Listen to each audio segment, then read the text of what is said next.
What's up? Absolutely nobody at all. Welcome to the show. We told you we'd be right about now, a little bit after 8 p.m. Eastern time.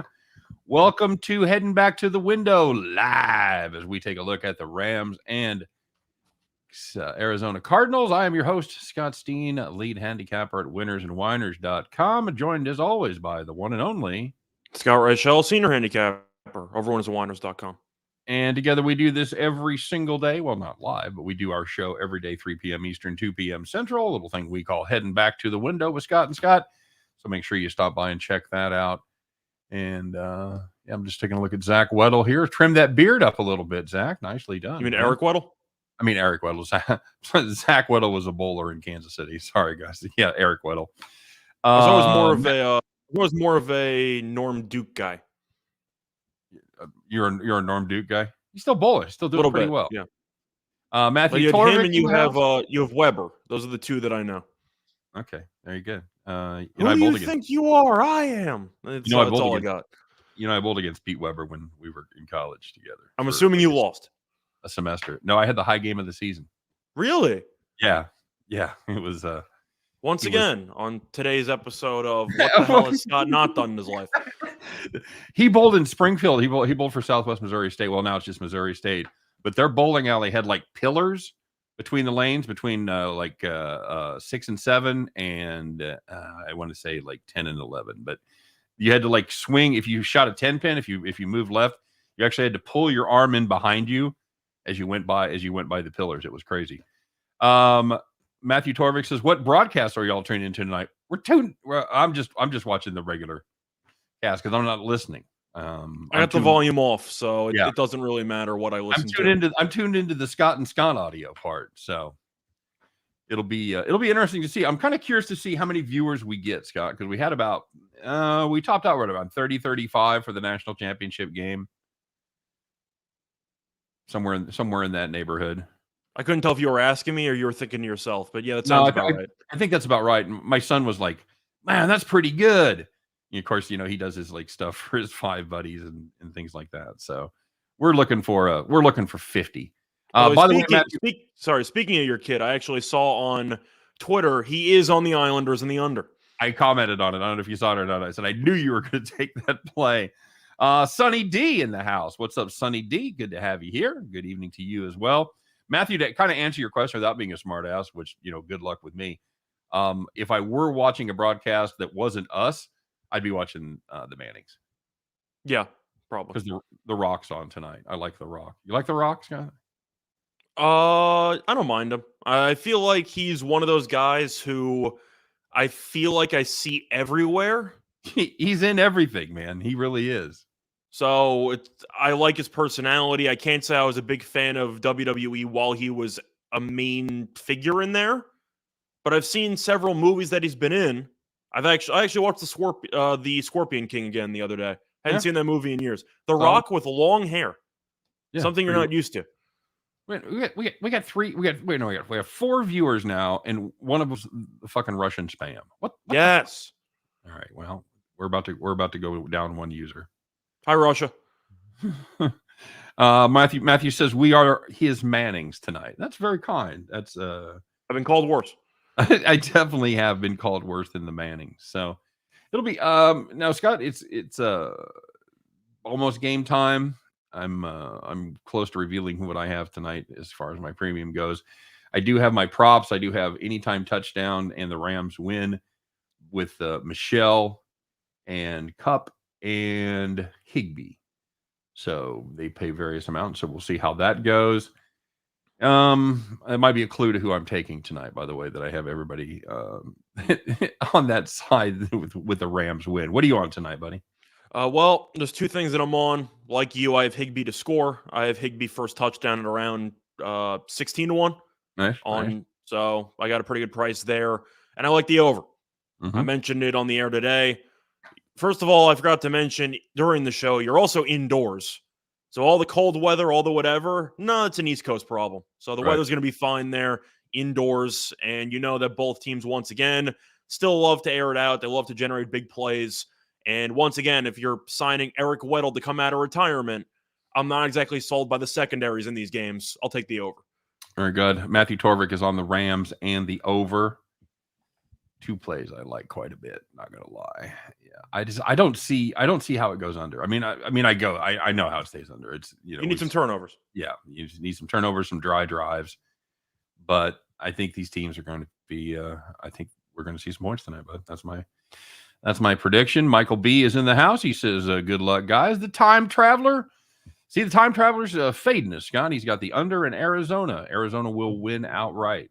Okay. I can't argue with him about it. He knows the future. That's what I always say whenever he puts up picks. Like, well, he does have an unfair advantage. He is the time traveler. I loaded up on over 4.5 sacks. I like that play. Don't hate that at all. I know that the Rams themselves have had 7 sacks in the 2 games, 3 in one and 4 in the other. So if you can get 3 or 4 out of the Rams, I think you're in good shape. Yeah. LFG says TL. We don't want another blowout game. That's right. We wanted one of those tight, close games. Scott, I didn't talk. I've seen a little bit on Twitter here. You have any beefs with the way the Cowboys game was officiated? A lot of penalties on the Cowboys yesterday. Does that make you Well, we talked about it on the air where I said that the referees were awful this weekend, not just against the Cowboys, but of course, I thought the Raiders got hosed on several occasions. So I feel like every time they tried to run the ball and they had a decent play, there was a holding penalty. So I feel like definitely Vegas was on the wrong side. Not to mention the blown whistle in the middle of the play. I mean, we talked about how we didn't think it had that much of an impact on the play, but according to the rules, the Raiders got hosed. So you can read into that, but I can't really blame the referees for the Cowboys' loss when you allowed Garoppolo and company to immediately go 75 yards on the first drive. You go offsides on the first play of the game. I think that's a bit of a discipline problem rather than a referee problem. Yeah, and the inexplicable quarterback draw with 15 seconds left on the clock. I didn't understand that, Scott. I can't believe the officials had to grab the ball while he was sprinting downfield. Why are you worried about the officials? Don't call the play. Right. Yeah, if you're expecting the official to run 40 yards downfield, whether he's in the right spot or not, call a better play. Michael B says pulled a Scott Jr. today. Just woke up, missed the show earlier. That's why we record it. Welcome aboard. Yep. Hope you guys have enough filler material in case it's the Patriots Bills over again. We had enough material for the Bama Georgia first half. I think we'll be fine. That was a ridiculously bad first half. Hopefully we didn't shoot our wad with all the stories that time. I got bad news for you though, Michael. Unfortunately for you, good news for us, but you already missed the farm play and we already won. Over. It's over. That's right. No, it's under. It's under actually. What did it land? 118? Something like that. So it's over, but it was really under, and we had the under. I think it was 71-48, right in that neighborhood. They put up. I know Eastern Illinois put up 48 points. That's what I'm saying. When one team puts up less than 50, odds are you're in good shape. Horrific. I said they were going to max out at 55, 56, and they didn't get there. Time Traveler says Cowboys shot themselves in the foot. Niners dominated. Don't blame the refs. I don't know about dominated, but they definitely played a better football game. On paper, they dominated for about the first quarter and a half, but it feels like the Niners really just kept settling for field goals. That was the real MVP of the game. Not a matter of officiating, not a matter of really just how bad the Cowboys were. Robbie Gould was just absolutely money from 50+, and he really, if they miss one of those if they miss one of those field goals, it's a completely different game. But Gould just couldn't miss. 47, 51, 53. It was just all buried right down the middle. Best bet is anyone against William and Mary. Man, that was my silver medal play for my one of my basketball premium today, and it looks like I'm going to get fucked on that. I had the over in the Citadel game, and they can't hit the fucking water if they fell out of the boat in that game. So we'll see what happens. It's like 50 something at halftime. I'm in a world of trouble there. Michael B says I'm well rested. Very nice. We'll take filler material from anybody, man. All right, brother, here we go. First Monday night playoff game in history. I'll tell you what, I would like to sit in some of those seats in the end zone. That does look like high quality things right there. Well, did you see the people sprinting into Jerry World trying to get the standing only section? I did. I'm out. Hopefully somebody fast that can save me a spot. I'm going to be somebody big and fast. They can get there and then spread out. I do have the Rams in my premium selection today at -3. I'm not going to lie, before the game actually started, I put on the Hawks-Bucks game really quickly. How's that going? Bucks taking care of business? Actually, technically, they're winning. They're not covering right now, but they're up 4 with about 3 minutes to go. I changed it back. I didn't miss the first play or anything, but Rick Ruler says they say in the future you won't be able to have Windows. Not even like Arizona. Not even like Windows 98. Are you? Oh, you're ahead of me again. We're gonna do this, huh? Oh, I forgot. Classic. All right. Let me know when your clock says 14:48. All right. Spoiler alert, it's going to be about 8 seconds. Okay. 3, 2, 1, 0.98. Okay. There you go. Rams versus Niners NFC Championship game. Could be. I don't think the Niners are beating Green Bay in Green Bay. So it all depends on the weather. If they can get a decent weather day up there, something in the 30s or 40s without a bunch of wind and moisture, I like their chances. If it's going to be bad weather, hard pass. I might actually think it's the opposite, but that's mainly because I feel like the Niners, if they're going to win, they just have to dominate up front. That's really the only way they're going to win, whether good weather or not. Right. Jimmy G now has an injured shoulder to go with the bad finger, so I don't trust him throwing the ball. But I can't look past the injuries to Bosa and Warner. I mean, of course, people are going to monitor the actual progress of them during the week, but how much are each of them worth? Like 1.5 points? I would say that's about right. I would say so. If you like Green Bay, I would take it now. Sonny D says Citadel is an under from now on unless they play VMI. Dude, they still play shitty defense and they still take a ton of threes. The issue that I noticed with Citadel last year was that their first halves are extremely low scoring, but then their second halves are extremely high scoring. Well, here's hoping you were correct. Mike Maloney says, watch other guys predict. You two, in my eyes, are top of the mountain. Keep up the amazing content. We do it, buddy. We will keep doing it. Tell your friends. We now branching into the live simulcast thing. So we'll see how that goes tonight. But we had a lot of fun last time, the national championship game. I don't think, are we going to do it for the Super Bowl, Scott? Or is everybody going to be at Super Bowl parties? I'm trying to remember the last Super Bowl party I actually went to. I usually have 1 or 2 friends over and we'll watch the games. I mean, like normal people with a social life, not you. I mean, like I know what you mean. The people that will be watching us, they'll be at a Super Bowl party. They're not going to be on their phones or their computer. Maybe it's just me, but as I actually got older, or maybe just because of COVID and I can kind of compare it now, I prefer not to be at Super Bowl parties because you don't end up actually watching the game. No, it's definitely if you're looking at it to watch the game and kind of from a handicapping perspective, yeah, going to a party is not the way to do it. They got food, that's the win of that situation, but you're not going to pay much attention to the game. Jalen Hurts opinions, asked Michael Torvik. My goodness. Well, that is it's a good play. That's a good play. That is a good play. I see Michelle looks healthy. I know you're more down on him than I am. I'm kind of a wait and see. I think you've already kind of formed an opinion about him. I've already waited and seen. He's got, I think he's got some skills. I think he needs to get better. We'll see if he can take the next step. And I know. And if you want a comparison here, I think he's a poor man's Lamar Jackson. He's a guy who needs to be in a run-specific offense, who can create in the pocket. The issue is the arm talent might not be there. And Lamar clearly has a stronger arm. And occasionally, he can have really accurate games. Of course, they're few and far between, but he's had moments, which is why he's won MVP.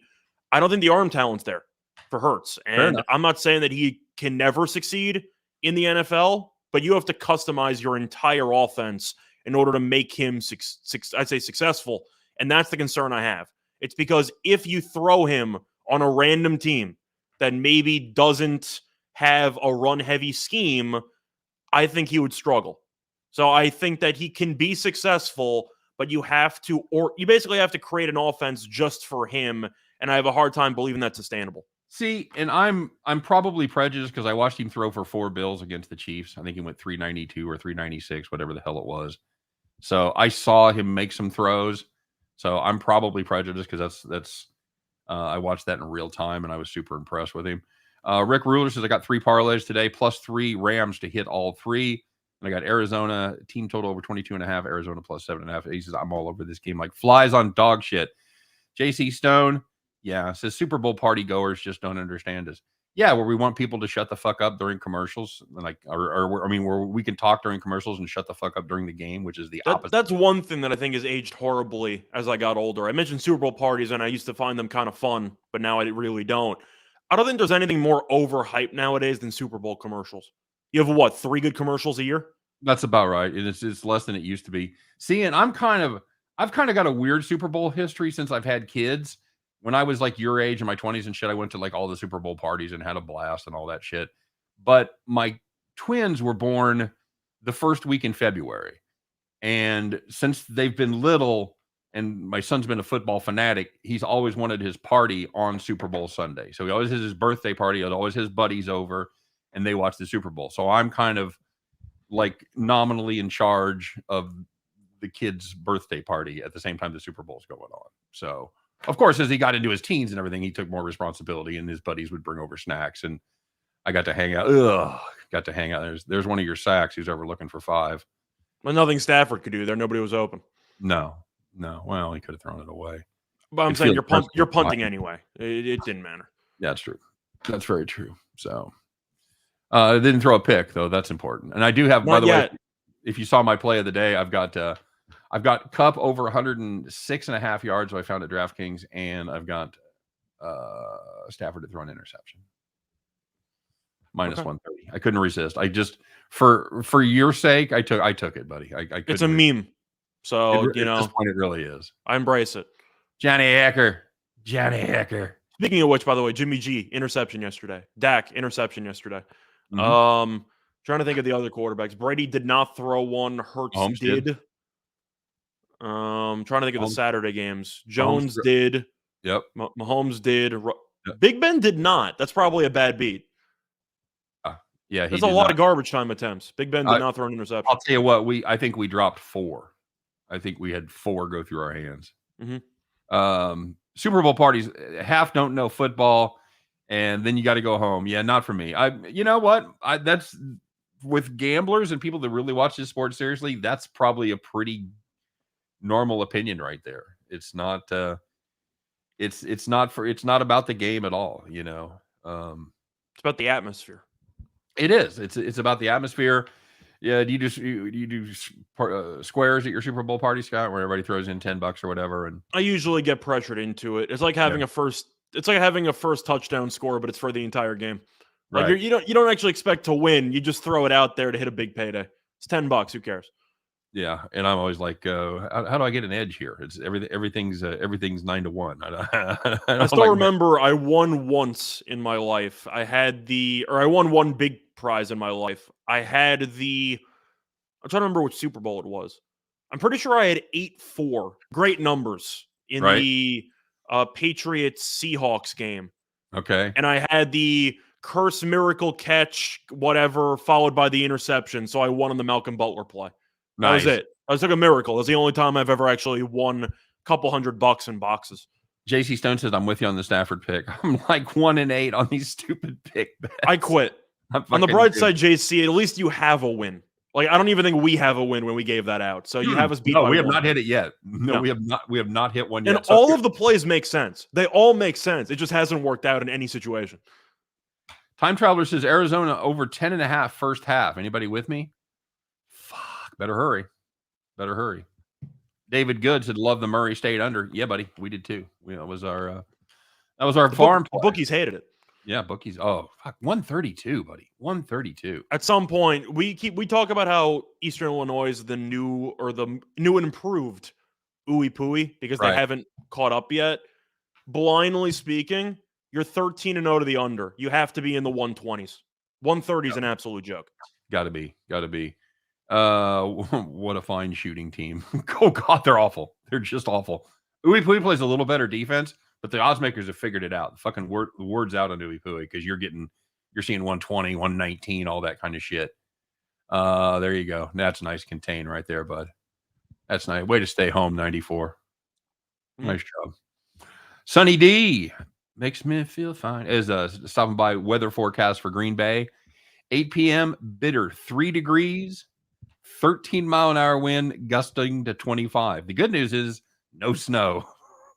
The good news is I'll be indoors. So it's gonna be 7. It's gonna be 72 where I am. How about you, buddy? I'm gonna be in Florida, so Oh fuck. I'll actually be in. That's the Saturday game, right? Mm-hmm. So I actually will be in Florida because I'm flying back on Sunday. Is that the hockey league game? I saw the NFL. I saw the referee assignments in hockey. I think that's the hockey league game. I'm not sure. It could be. If you like holding penalties, you're gonna love hockey league. Holy shit. Knock it off. Who's got better guns, him or his dad? Ooh, you can't beat the original. That was outstanding. Nothing will ever beat the original. The thing is, his dad was also a very big penalty guy, and a lot of people knew who he was because he had some really bad calls at times. Overall, I do think the hate for him got blown a little bit out of proportion. Like, did I think he was good? Not necessarily. Was he atrocious? I'm not saying that either. I thought he was okay. That was an outstanding pass right there, by the way. He was able to overthrow both receivers. I figured one wide receiver would have taken a dive, something.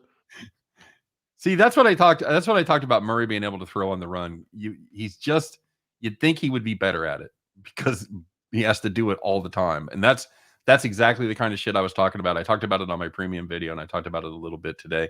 You're telling me Kirk couldn't die for that? What's that? You're telling me Kirk couldn't have died for that? Nah, it's not like it's a Super Bowl, dude. Okay. I mean, I know Kirk's a small guy, but you figure, the middle, baby. Oh, you figure maybe you can lay out a little bit for your quarterback there. I didn't think it was that bad of a throw. It's still a very tough catch, of course. Is that your deep snapper going helmet to helmet there? I don't know, but I appreciate the effort. Powell's an underrated returner. He's 46 is a very suspicious deep snapper number. That's a very, very deep snapper type number. I wouldn't be surprised. I wouldn't be surprised if the coach has a little talk with him on the sideline. Like, hey, fucker, we don't have another one, right? Super Bowl parties I went to, we played poker and playing Risk for money. Somebody after my own heart right there during the game, while also having money on the game. I'd like Green Bay to meet my Chiefs in the Super Bowl to get revenge for 1967.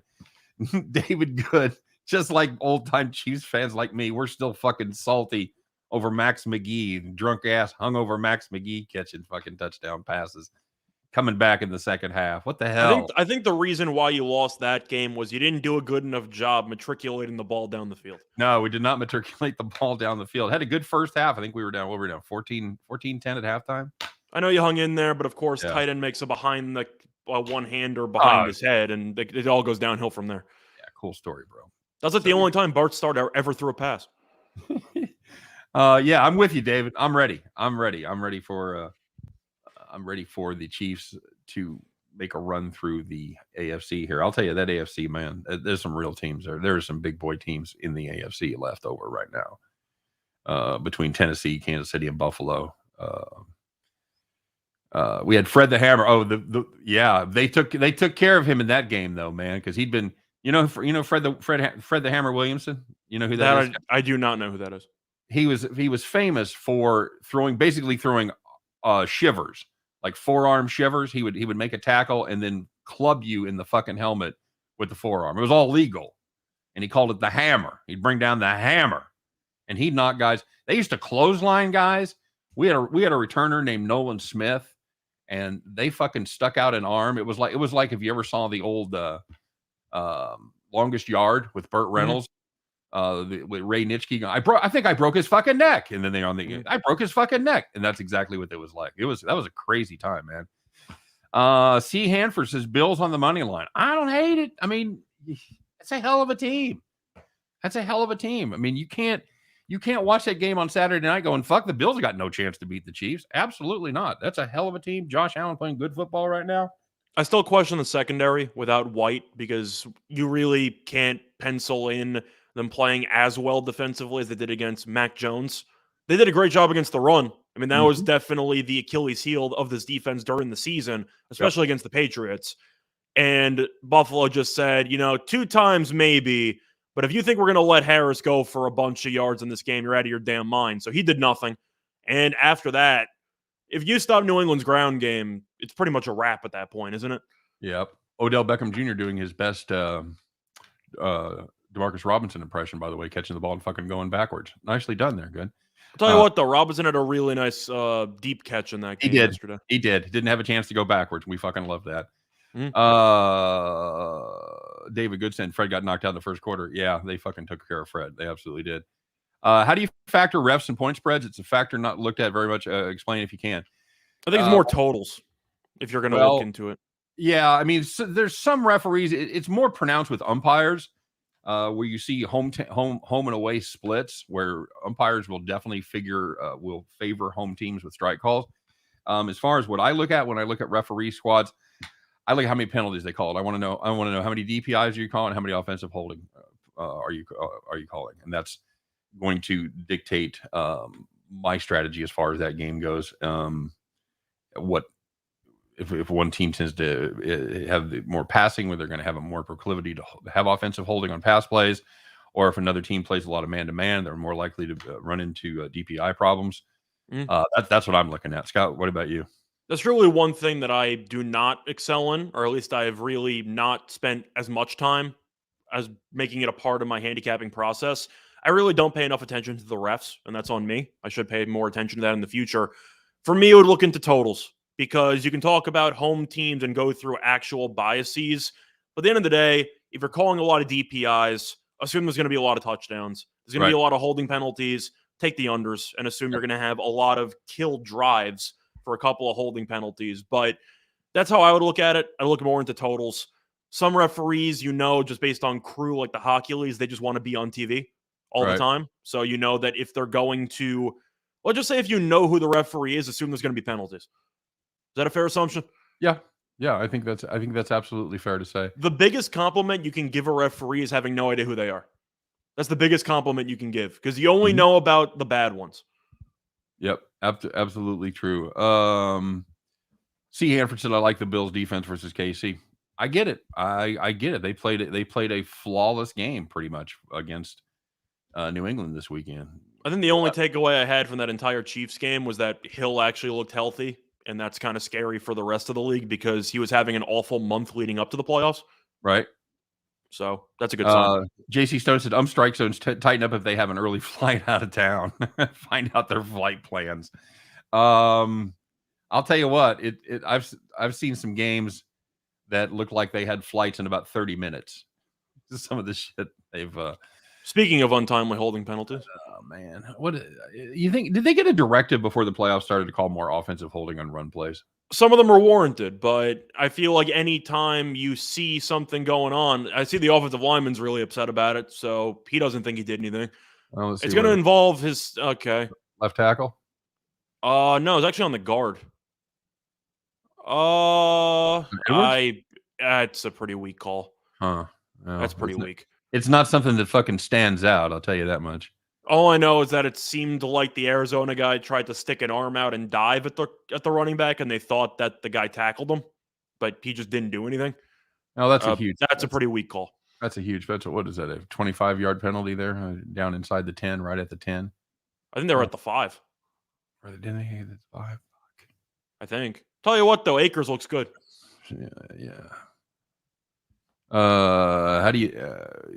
This is Stafford is addicted to throwing interceptions. Yeah, agreed. He's a junkie. How do you know what refs are participating before the games? You have to look it up. I follow NFL refereeing on Twitter. That's the place. Twitter, when in doubt, is going to be your source of information if you want up-to-date stuff. I know that NHL, there's a really good YouTube account. Not YouTube, sorry. There's a very good Twitter account that gives you up-to-date information on the refs and trends. I believe it's called Scouting the Refs. I'm not sure if they have the same thing for NFL, but I have seen information on referees for NBA and for NHL on Twitter. Higbee, you couldn't get 5 more yards. There you go. Suck a bag of dicks on the penalty. That'll let Michelle score that touchdown for me. Sorry, buddy. Although I'd use. We both have Higbee. Yeah, I know. He's got the longest odds. And Higbee's 16-1. I know. I mean, I just needed one broken tackle there. I've got Higbee anytime, and Rams win at 15-1. So Higbee here would be huge, but I'm expecting a handoff, so I Yep. need them to clamp a little bit. He's in. No, they got him cut down. Handoff. Good tackle. Let's go. Good tackle. Give Michelle a Feed shot. Higbee. He was wide open on the last play. What can possibly go wrong? I'll tell you, Sonny D, I'll tell you the toughest thing, umpires are kind of good news and bad news because you can't find out before, like, right at game time, well, what the crew is going to be. The good news is you know what the crew is going to be for the next 2 or 3 games, and you know who's going to be behind home plate because they rotate. You know, obviously, you go home to third and third to second, blah blah blah. So you know how they rotate anyway. So it's kind of a mixed bag when it comes to baseball because you don't game one you have no idea, but for the rest of the series you'll know. See Higbee on the bottom of the offensive line, handoff, gain of nothing. Okay. I hate the play call there, but it's good for my first touchdown score because they have to throw. Yeah, it is. You know why they ran that? No, why? No, I'm just asking. I thought you gain 1 yard on first down. I don't really know unless you're going for it on fourth down, no matter what. I don't really know what the point is of that play call. Yeah, Rick Ruler says I would fit right in. Where, buddy? The key to risk. Oh, get Australia. There you go. Okay, Higbee's in the slot. Higbee's in the bottom of the screen in the middle. I have played.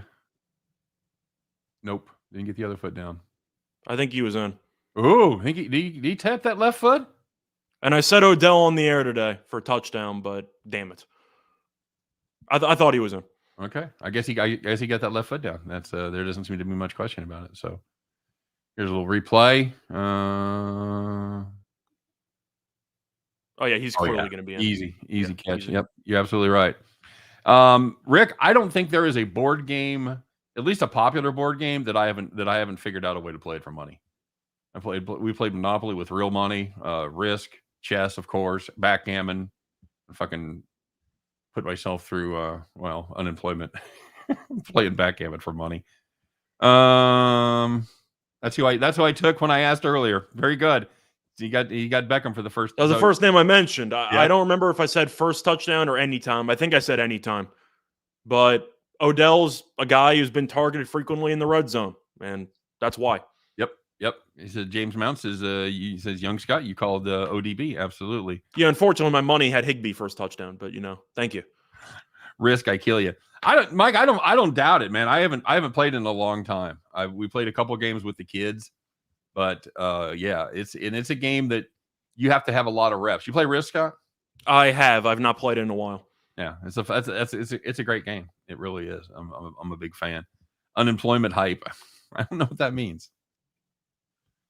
You know what that means? By the way, question. If I have Doncic triple-double, and in the first minute, he has 1 rebound, 1 assist, 1 steal, and 1 block, is that good?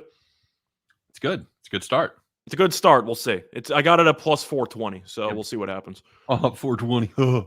I kind of had to take it, didn't I? At that price? It's 420. Sure. Yeah. Absolutely. So, yeah, we're off and running. And, the Bucs lost. The Bucs lost to Atlanta? They were winning by 12 at the half, and they got outscored by 19 in the second half. That's not ideal. How's not good. Not good, Bob. Not good at all. How's my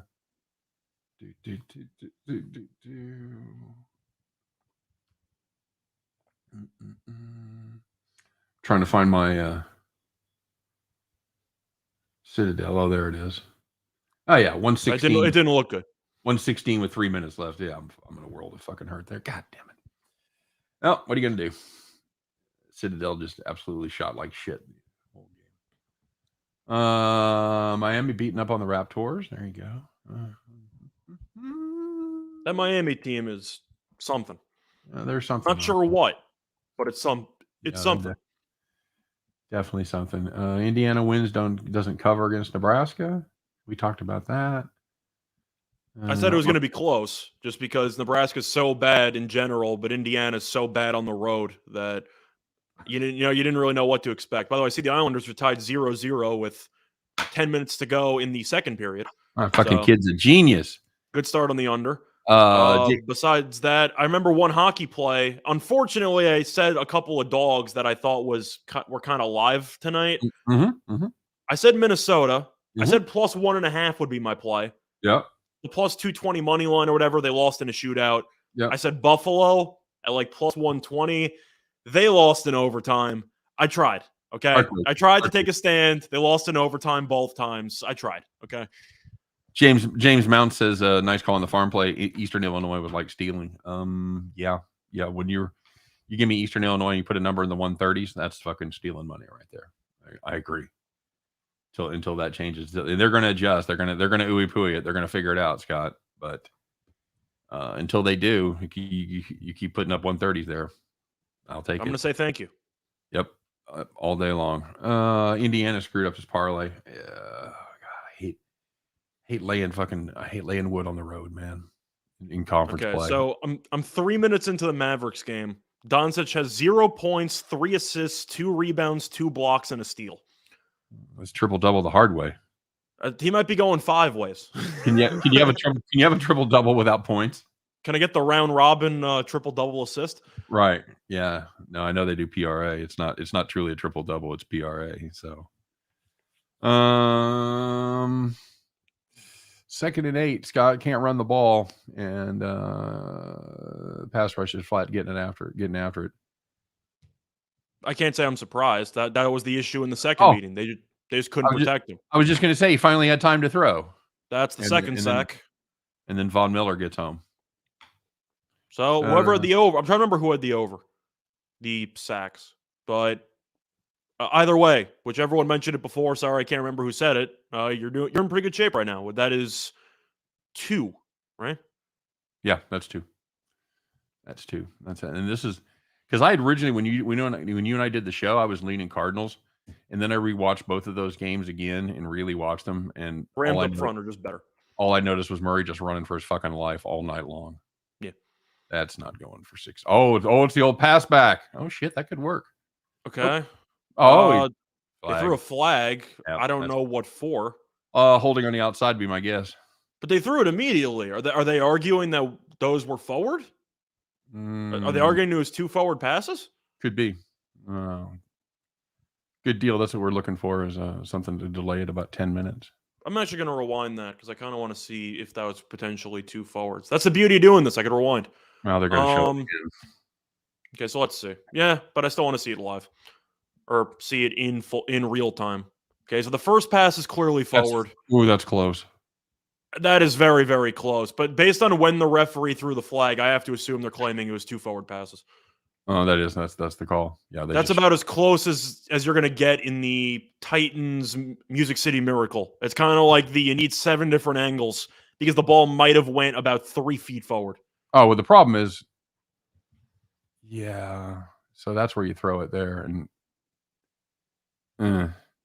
I think it was very, very close. But all I know is the referee timed that. The side as soon as the ball was caught, he threw it. The side judge that threw that. You're right. He was looking. He was right on that line and looked right at it, and they didn't bitch or review it. So the Rams really sent the house on that one. Yeah, but I like this Powell guy though as a returner. I'll tell you what, a good punt returner goes a long way, and people never talk about it. Yep, good punt return last night for the Chiefs. Of course, it ended up not mattering, but that was one shocker for me yesterday. I thought Travis Benjamin retired like 3 years ago. He just showed up on the Niners punt return team, and I'm like, I'm pretty sure I have not seen you play in a year and a half. See, and that's something about like being old. Like you lose track of these guys, and you hear like Benjamin playing or Weddle playing. You're like, I didn't know they were still in the league. Oh no, it's his kid. Oh fuck, there you go. The worst part about the JC was that the Bills kind of deserved to lose once they decided to bench Flutie. That was the Flutie benching game for Mitchell, right?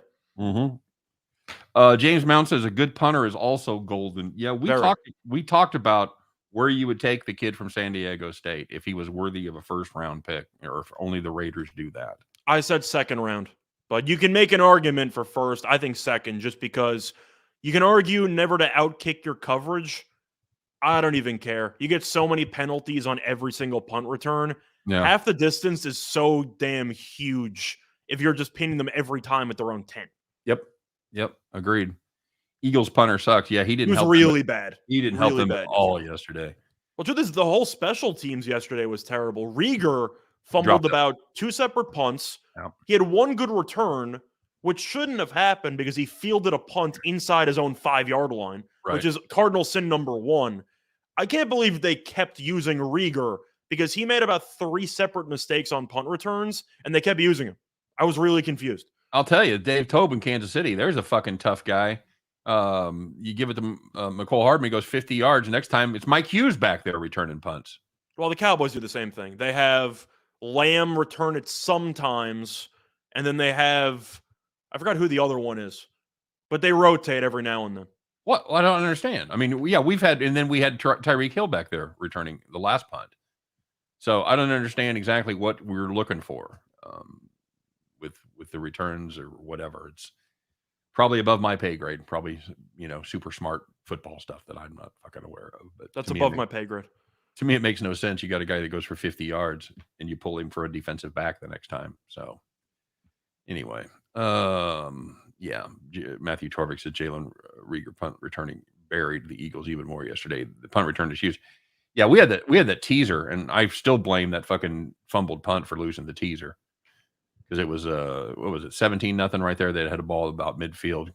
Well, it was one of those games where you blinked and the game was over. Yeah, yep. I mean, yeah, that was a killer. Or I guess and of course, you can never officially say the game's over, but you could tell the entire first half. One team's moving the ball, the other team's not getting first downs. The game's over. Yeah, and I think we may have a similar game here tonight. I don't know, but once again, I saw somebody ask before how I factor in bad coaches. For me, they're tiebreakers. If you think that it's a close game or you think that it could go either way, then I'll factor in fading the coach. But it's also coaches coach and players play. The Cowboys won a bunch of games and started undefeated against the spread for about the first 2 months, despite having Mike McCarthy. It's because they're really talented. So I feel like coaching matters, especially in close games or in games where you think the spread might be in question. It's not the end-all, be-all, but that was kind of the tiebreaker I had for tonight. The Rams I liked anyway, because I think that they're the better team. But you can talk about how Arizona beat them the first time. They split the first 2 meetings. They can go either way. And then you remember, oh yeah, Kingsbury's coach and McVay's been to a Super Bowl. I'll take McVay over Kingsbury all day, every day, twice on Monday. So give me the Rams. What up, JT Heels? JT Heels in the house. Look at that. Boy, they are jamming there to stop the run, and they still couldn't fucking do it. Have you flipped, by the way? Because I don't remember if it was this season or last season. You made a case that you thought McVay was overrated, and you thought I was being a little bit too harsh on, oh, that's very close. Yeah. And you made a case that you thought that Kingsbury was actually not that bad. Have you flipped a little bit? Are you anti-Kingsbury now, or you still think he's disrespected? No, I think he's disrespected, although I do think for whatever reason McVay has his number. I think McVay is a genius. I think that he could be better. I'm not going to say that he's flawless. He definitely has some issues. But McVay, in my opinion, is clearly a top 5 coach, borderline top 3. I think he's really that good. Oh, you're drinking again on the job. That's what I'm just saying. I've always been higher on McVay than you have. Down. He's down. Yeah. His shin's down, his knees down. Calf's down, yeah. Yeah. But in my opinion, you can let me know in the comment section down below. I think McVay is a top 5 coach in football, and I would be happy if I had him. That's all I'm saying. Yeah. JT Heel says, I don't think the Eagles were going to win regardless with the lack of offense. I totally agree. Now, this was all about covering the teaser number. They weren't going to win. They weren't going to cover the spread. The best we could hope for was to get it within the whatever it was. I think 14.5 is what we ended up getting it at. So everybody has that moment where they know they were on their worst loss. Either you care to share a worst loss. Oh fuck. There's a lot of them. Well, I feel like you can also mention, I saw the battle-tested argument. You can use that against the NFC East, which we talked about. That's why I like the Niners, because you're looking at the Cowboys, and yes, they were pretty good this season. Or, record-wise, they were very solid. But you look at how many teams they actually beat that were good or playoff teams. You beat the Eagles twice. I don't know if you can count that, but, sure, whatever. Yeah. And then they beat the Patriots. That was it. They didn't beat another playoff team the entire season. And the Eagles literally beat 0 playoff teams in the entire season. So if you want to talk about battle-tested, the Cowboys and Eagles definitely benefited on I'd say, picking up some relatively free wins or free-ish wins against the division. Yeah, no question about it. And you've got the teams from the AFC West and the NFC West that, kind of overachieving. The Raiders making it to the playoffs there, although they didn't have much for Cincinnati. Had a shot. I think. See, Rick, to answer that, I don't know if we're supposed to do play-by-play. I know we did. I know we did play-by-play for the first half or so of the Georgia-Bama game. But at the end of the day, do you really need play-by-play? Like, most people can see, like, you're watching it. It's not like you really need us for that. Well, the biggest problem, Rick, is I'm streaming. I've got YouTube TV. I don't have satellite. I don't have cable. So I'm already about 30 seconds behind. So it's really hard to do play-by-play when most of you guys are about a half a minute ahead of us. And then Scott pauses to catch up with me.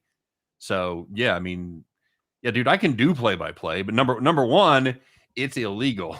The NFL does not let you do play-by-play unless you are there in the booth, officially sanctioned by the NFL calling. So, really? Yeah, even if you're not showing the actual game? Absolutely not. Really? Absolutely I didn't know that. Not. Yeah, that's 100% a thing. So I'm just trying to get away from play-by-play. See, I always wondered when you watch a game and like, why do we need somebody telling us what we just saw? And he takes the ball off tackle, runs for 8 yards. I just fucking saw that. I think that's the best part. That's why I like watching the Mannings. I was going to say, I think the best part of a play-by-play or the actual booth is really the color commentator, in my opinion, because you can talk about, of course, some emotion helps. If you have a Gus Johnson losing his mind, that's always entertaining. But people remember Madden not for the actual interactions or so involving the play itself. I feel like most people remember Madden for him using the prompter with the pen, circling here, and boom, and then you do this. Like, most people remember Madden for the in-between play stuff, rather than Summerall just going handoff left side, 5 yards. Like, nobody cares. Like, the point is you were there because you wanted stuff that was entertaining in between the plays that would explain some stuff. Who's the best network play-by-play guy? Who do you think it is? We're talking about football? Uh-huh. It's really tough for me to go against Gus Johnson. Okay.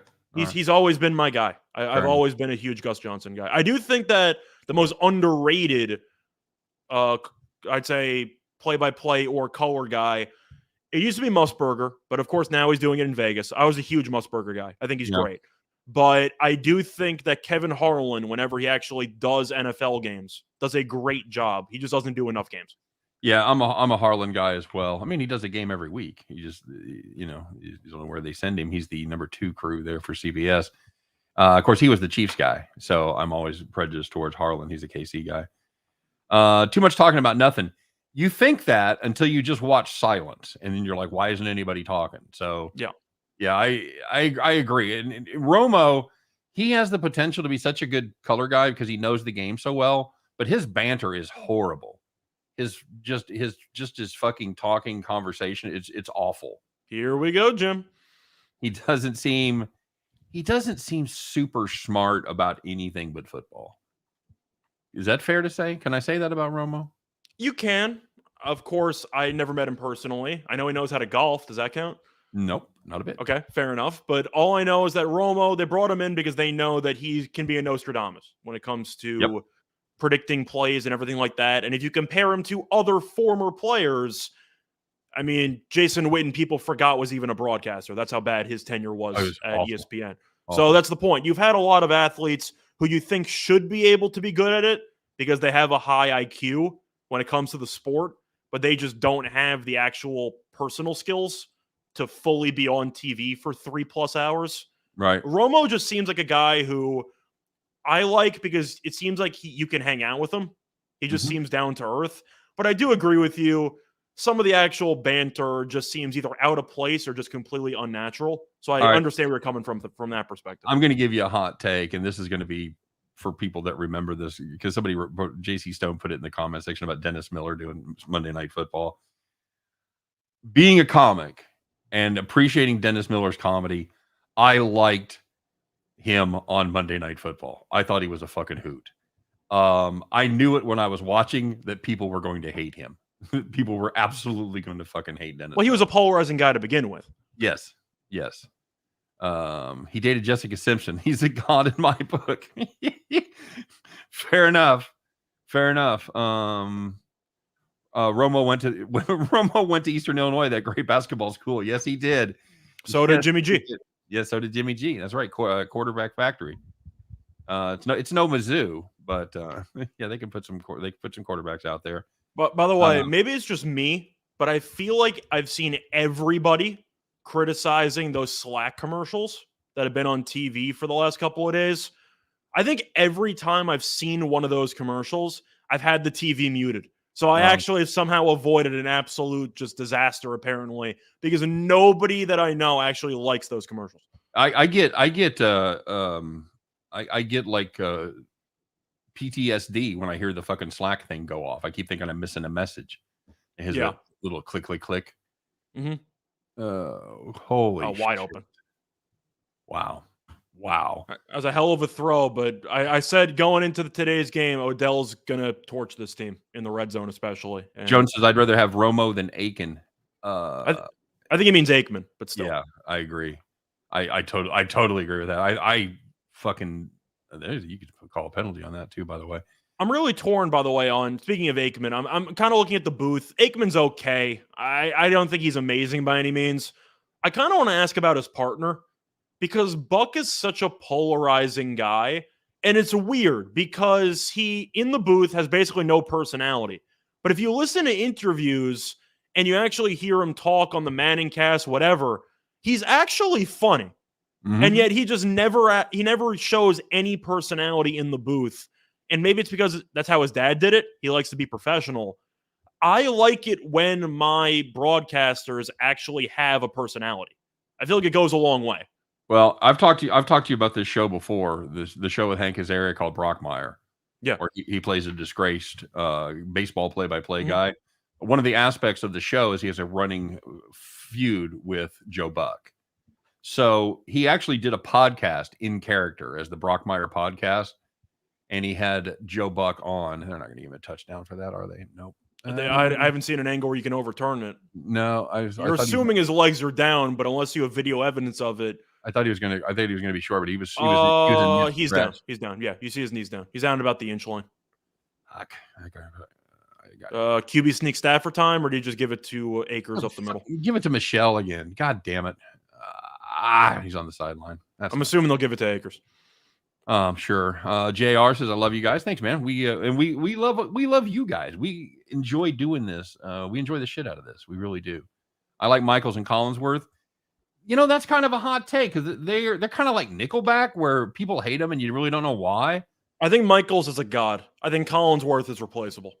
Yeah, he's Bob Costas was the fucking gold standard for me. Yeah, especially with baseball. You know, and you get these guys that love baseball, and it really shows. It really, you got a lot of really big baseball specific announcers. Big baseball fan. I'm ready for baseball season. I think my least favorite broadcaster, of course, I don't listen to him that often because he was a local guy. I was never a Hawk Harrelson guy. I was never into the. I get it. He's the Chicago guy. Yeah, he'll ride or die with the team. I get it. I just didn't like anything about the way that he broadcasted the game, but I understand why people did. You can put it on the board. Yeah. No. Yes. Okay. You know, you got your shtick, home run, whatever. Maybe it's just me, but I just hate biased or completely biased commentators. That's one thing that annoys me. Yep. Jones guy's says, out by 30 feet. He's safe. What's going on? Like, no, he's clearly out. Like, there's 7 different angles. He's out. Collinsworth must have been spanked because he's changed his tune. If he didn't like a team, he would trash talk. That is true. I agree with that. Somebody, I don't know, maybe it's Twitter. Maybe he got tired of just getting roasted on fucking Twitter all the time, but he has seemed to lighten up a little bit. In Arizona, we know the Royals are World Series bound. Dude, it may not be this year, but they're coming. They got fucking arms, buddy. They got arms. They got Bobby Witt Jr. They've got some talent. Royals are going to be, here's my prediction for the Royals. They're going to play 500 ball this year. They're going to sniff around the wild card for a little while. They went over the win total, right? They went over the win total. They're going to play 500 ball, and they're going to make the playoffs in 23. Okay. I think 500 might be a bit of a stretch this year, but if the win total's anywhere in the, I'd say, First of all, it's in the 60s. I'm betting the over. Like any number in the 60s. The Royals strike me as a team that'll win 74 games. I was going to say, I think their win total is going to be 74.5. That's my prediction. I think 74 is where I'd probably put them. James S says the Cardinals are hot garbage in the fucking sun. You always think so. I mean, unless you're talking about, I don't know if you're talking about this game or baseball. This game, they look like they're fucking hot garbage in the sun. Baseball, about the time you write them off at the end of August, you're like, well, another shitty season for the Cardinals. Fuck, here they come. So, yeah. Somebody said they have us on the big screen. Fuck, I don't want that. That's a gigantic head on the big screen. I don't know about that. I have a big head anyway, so it's fine. You kind of got you got a little Pete Davidson look there for you tonight, Scott. Does that mean I'm extra pale? Yeah, no, you're not super pale, but I vote you guys call me. I have significantly less tattoos, so. You do. You have any tattoos? No. You can't do, or would you be adverse to tattoos? I'm not against it. Like, yeah. I'm not gonna avoid hanging out with somebody or going out with somebody because they have a tattoo. I just don't have any. Okay, fair enough. You don't put bumper stickers on a Ferrari. Okay, easy. That was actually a stand-up material. That's not my own. But can you see this? Yeah, I have a Ferrari tattoo. That was pure coincidence, by the way. I did not know you had that. We did not plan that at all. No, we did not rehearse that. My God, if at first you don't succeed, just fucking jam it in the middle again. They're going to give it to him? No, they're not. No, they didn't get it. God, Stafford, you can extend the ball. This fucking team. Like, that wouldn't kill you. That's really one of the most underrated attributes of a good QB sneaker. Drew Brees, the master of the quick jump ball reach over pylon or plane. He was the master of the immediate jump reach over. I'll tell you somebody was asking about our bad beats. I'll tell you one of the ones I remember the most. We had I was in LA. It was when I first started doing comedy, and they had a contest locally. And the winner of they called the funniest person in KC. And the winner got to go to LA and see a taping of a show at the Improv where they had like Robin Williams was on stage, Billy Crystal, Richard Lewis, George Lopez. It was a fucking all-star. It was 6 of them. It was unbelievable. So I won this, and we got to go to LA. I took a buddy with me. We went out there and just did fucking just blow. We got a couple friends out there. Anyway. So we're flying back. It's Super Bowl Sunday. It's the Denver Broncos. It's the Washington Redskins. We have Denver plus, I want to say +7. It's the first quarter. We land in Memphis. That's right. We're flying from LA to Kansas City. We go through Memphis. We land in Memphis. Pilot gets on and says, for those of you that are interested, it's the end of the first quarter. Denver's up 10-0. We're like, fuck, we're golden. This is fantastic. We get off the plane. We sit down in the bar. We watch the second quarter. Washington puts up 35 fucking points in the second quarter. We get back on the plane and we're fucked. So that's one of the ones I remember. It wasn't necessarily a bad beat, but that was very memorable just because of the circumstances and everything. So did the blow help or hurt? Help what? You deal with the pain? No, we made damn sure we got rid of it all before we flew out there. That was. I'm asking if it helped you cope with the mood swings of the 35-point swing. Oh, dude, I was a junkie. I was fucking out of my mind back in those days. I wasn't thinking of anything except where my next fucking line was coming from. Not gonna lie, not good. Fair enough. Not good at all. Saw Fred Willard at the Improv 1973. Fred Willard was very fucking funny. Very underrated stand-up guy. I assume you saw it at the Improv there in Westwood. Do you have one guy who you think is the gold standard of comedy? Kinnison. You think Kinnison? Yep. Okay. Yep. I've always been a Carlin guy. I think Chappelle's a close second, but those are my top two. It's hard to argue with Carlin. I cut my teeth when I was a kid. I had Carlin, Cheech and Chong, and Bill Cosby. I had a lot of those albums and listened to them repeatedly. So those guys, I got a pretty good dose of stand-up from 3 very different perspectives. I'm actually not familiar with the stand-up of Cheech and Chong. I just know them from the movies. Oh yeah, they're out. They didn't really tour, but they did albums. Okay. And so yeah, some of their albums are, of course they haven't aged very well, and you listen to them now, they're bits that you've heard a million times, but they're the ones that started them. Mm-hmm. The thing about Bill Cosby, and obviously certainly not advocate. I'm not a Bill Cosby fan in the direction his life has taken, but he was an absolute master at clean comedy. I mean, you can just say the fact that him as an actual performer, he was great. I mean, I think Kevin Spacey's a phenomenal actor because the stuff that happened after has no impact on how good they were at their job. So that's how I look at it. I'll still watch Kevin Spacey movies because they're good movies. Yeah. I watch Usual Suspects every time it's on TV because it's one of my favorite movies. Kaiser Sose. Man, dude's already hit all 3 parlays, and now I don't have any more action. Well, fuck your live plays. Come on, Rick, let's go.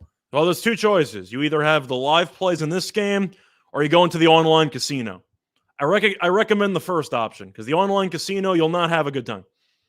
No, not at all. Yeah, damn it. I should have grabbed Rams at 9.5. I knew it. We were talking about that. There's still a long way to go, but let's just say I'm not exactly surprised by how the game has gone so far. Yep. I saw Cosby doing stand-up when I was in junior high. Oh, fuck yeah. I'm trying to think of like Mount Rushmore comedians. You got to throw Pryor up there. Yes, you do. Pryor has to be in there. Pryor, Carlin for starters. I'm still sticking Chappelle in there. Okay. Just for the next generation of comedians. Of course, you have the Kinnisons who did it all during the 80s, stuff like that. You throw in a Steve Martin if you want to. But I do think Chappelle has been the best comedian in the last 20-something years. Well, see, I'm a Hedberg guy. Okay. So I'm partial to Mitch. Chappelle's very funny. Funny story. I saw Chappelle. Eddie Murphy's a great call, GT. That'd probably be my 4th. I think Murphy's got to be on there. His first special, is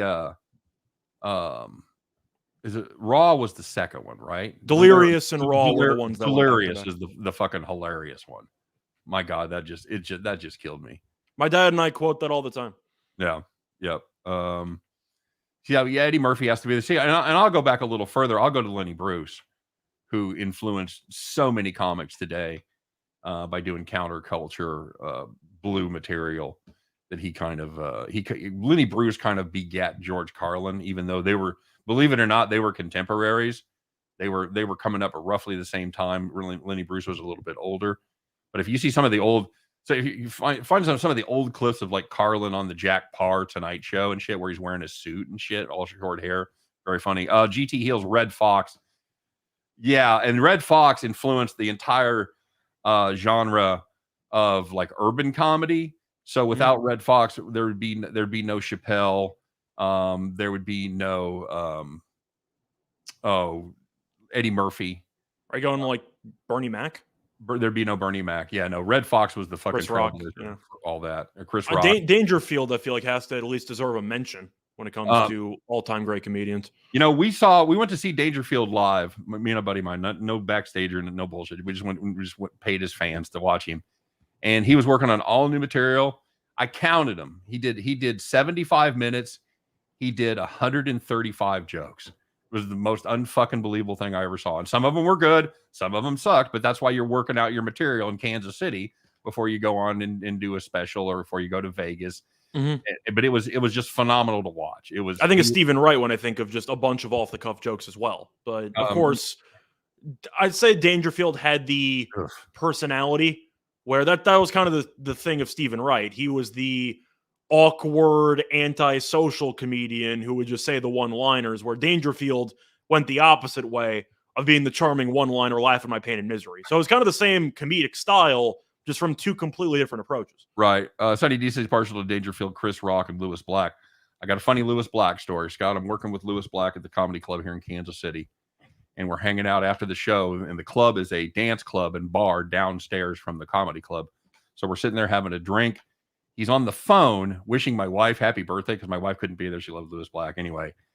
Somebody put 4 shots through the front window of the club, and one of them like hit the ceiling right above me. And the first time I knew we were being shot at, a little fucking ceiling shit hit me in the face. Yeah. So we all fucking scattered, and we go to the kitchen, and we're in the walk-in. And I'm in the walk-in with Lewis Black. He goes, I can't fucking believe I got to come to Kansas City from New York to get shot at. Like, yep, welcome to the Midwest, buddy. No respect. I'll tell you, I get no respect. Yeah. I'll tell you one comedian I do like, who I know had his own personal issues, which is why he had to go off the grid. I'm a big Louis C.K. guy. I think he's hilarious. Yep. I think he's a tremendous comedian. So You know, you cannot listen to him because of the personal stuff. Once again, that's his personal stuff. As a comedian, a performer, I think Louis C.K. is a tremendous comedian. Yeah, I know him. Louis Armstrong is always funny. I think you mean Louis Anderson? I think she means Louis Anderson. Although Louis Armstrong is pretty. He was funny. good too. If you ever saw Cat Ballou with Jane Fonda, he's actually very funny. But did I ever meet Buddy? I did not meet Buddy Hackett. No, I did not. But Buddy Hackett's. Oh, I forgot. If we're gonna mention all-time comedians, you got to mention Rickles. At least throw him in there. Yep, absolutely. People shooting up comedy clubs. What the fuck? Well, I'll tell you what happened. He came in. He was drunk, and he came in and he tried to get into the dance club, and he needed money to get in. He went to the ATM machine, and it wouldn't work for him for whatever reason. God knows why. And they ended up getting impatient with him, and they threw him out. So like 30 minutes later, he comes by and drives by the front of the club and puts four through the fucking front window. That's exactly what happened. So yeah, that's I like some of those old school guys, dude. I like some of the Buddy Hackett and the Don Rickles. I don't keep up with it as much anymore. I just don't. Because I remember when I was coming up and I was doing open mic nights, and I remember like some of the guys like in their 50s and 60s that used to be somebody, and they'd come up and they'd do their jokes, and they're just sucking fucking time from the young guys. I don't want to do that. You know, I had my time. I got a nice career out of it. I got to see a lot of places I never would have been. So yeah, every time I think about doing that, I'm like, get over it, you old man. I'm trying to remember. I think it was I'm trying to remember what his name was. Who was the father? Wayne's brother, or Wayne's family. That was Marlon, who was the father. The oldest is Keenan. I'm not talking about the kids. I'm talking about the original father, the one who was on In Living Color. That's Damon. Okay, sorry. They were both on. Damon and Keenan were both on. Okay, sorry. Keenan's yes. Anyway, I'm trying to remember which one it was, but either way, you mentioned how some of the older guys would just show up and just steal time from the younger guys. I believe there's like a story where he used to just show up at comedy clubs and just test out jokes, as you said before, but he was like one of the older guys. And he would go on for like 3-4 hours. Yeah. And I heard that it was god awful. Yep. But that's like the reputation that he has in comedy clubs, where he used to try out jokes, but he used to just do nothing for 3 hours. And I remember that's one of the lasting legacies. I don't know if it was intentional to bomb or he was just testing stuff out, but I have heard that story about Wayne Sr. Joan wanted to know if I've ever asked myself, how am I still alive? Yes. Yes, many times. I'll tell you how I'm still alive, Joan.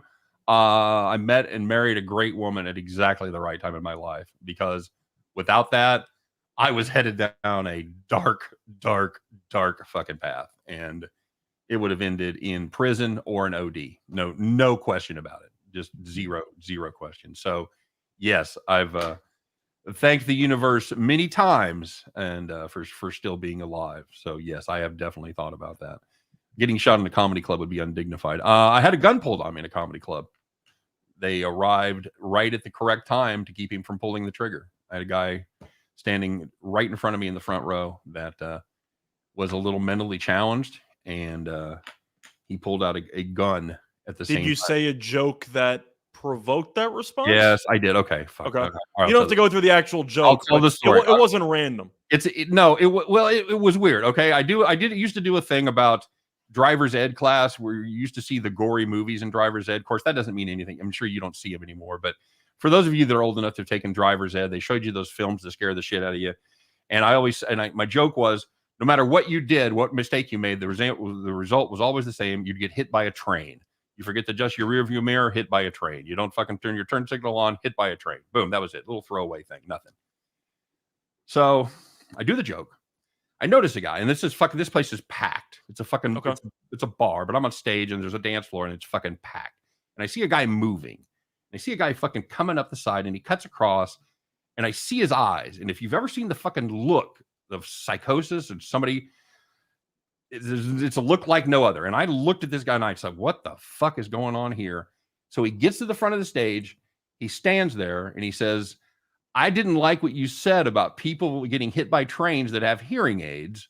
Would you like to step outside and fight to the death? Okay, the first thing is I never said anything about hearing aid, but I noticed he's got a hearing aid. So I turned around and I said, sure, is it okay if I finish my beer first? So I turn around to get a drink of my beer, and he's coming out of his fucking jacket with a gun. And just at that time, the owner and the bouncer got there, grabbed his fucking arm, fucking shaking his arm, and they finally get the gun out of there and get him out. And I'm like, holy shit. So yeah. Okay. Yeah. Was that the last time you performed at that club? It was the last time. It was, and I'll tell you where it was. It was Dano's in Colby, Kansas. If you ever want to know where not to go, that's the place right there. Did you do lines with anyone famous? Yes, I've done lines with many famous people. Yes. Kinnison, I'll talk about the ones that are dead. I worked at 5 days with Kinnison. It seemed like fucking 3 weeks. That never saw him sleep. That's almost not an exaggeration. Unfucking believable. James says a good woman can ground you. Yes, I get grounded all the time. But yes, you're absolutely right. And yeah, it saved my life. No question about it. I talked to the future in the past. Sorry, what they said about me. I'm one away from hitting an 8-teamer. To $5 to collect 230. What do you need, buddy? What do you need, Nathan? Tell us what you need. We'll root it for you. Let's go. What a life I've had. Yeah, I don't know. I've done a lot of weird shit, and I don't even think about it till we start talking about stories and things, and like, oh yeah, this. I also feel like some societal norms have changed, which is why some stuff that didn't really seem that crazy back then now seems completely nuts today. Oh, well, I'll give you an example. My wife and I were talking about this the other day. And again, if you're younger, fucking please don't do this. But I used to drink and drive all the fucking time. All the time. Every weekend, Scott. I was the designated driver only because I was really better at it than everybody else when I was drunk. So I was always driving and always at the bar.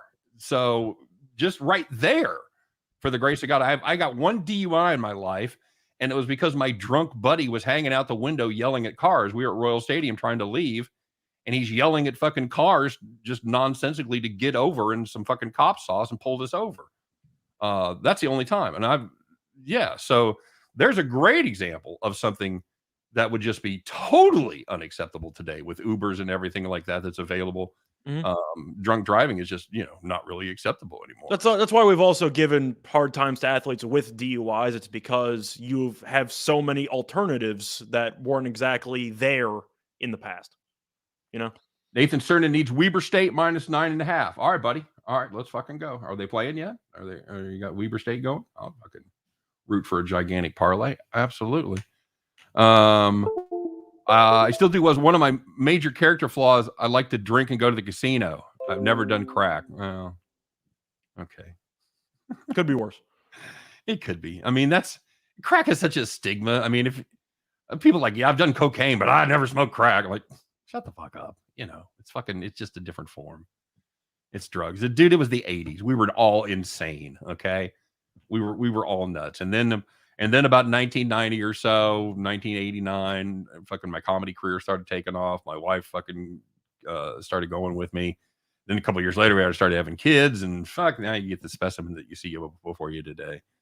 Do you know Joey Diaz? I do know Joey Diaz. I worked with Joey in Colorado Springs when he was just starting to write for The Simpsons. He was a fucking grinder, dude. He was a really, really hard worker. He was working on a Simpsons spec script the whole week I was working with him, and then he went on to create the one with the fucking one with Billy Addy from England with Jamie Gertz in it. I can't remember the name of it, but he fucking created that with his partner. Joey Diaz. I have nothing but good things. Very, very professional. Not a guy that you're going to go out and fucking drink with or do blow with. He was a fucking very, very hard worker, and you could tell he was going to be successful.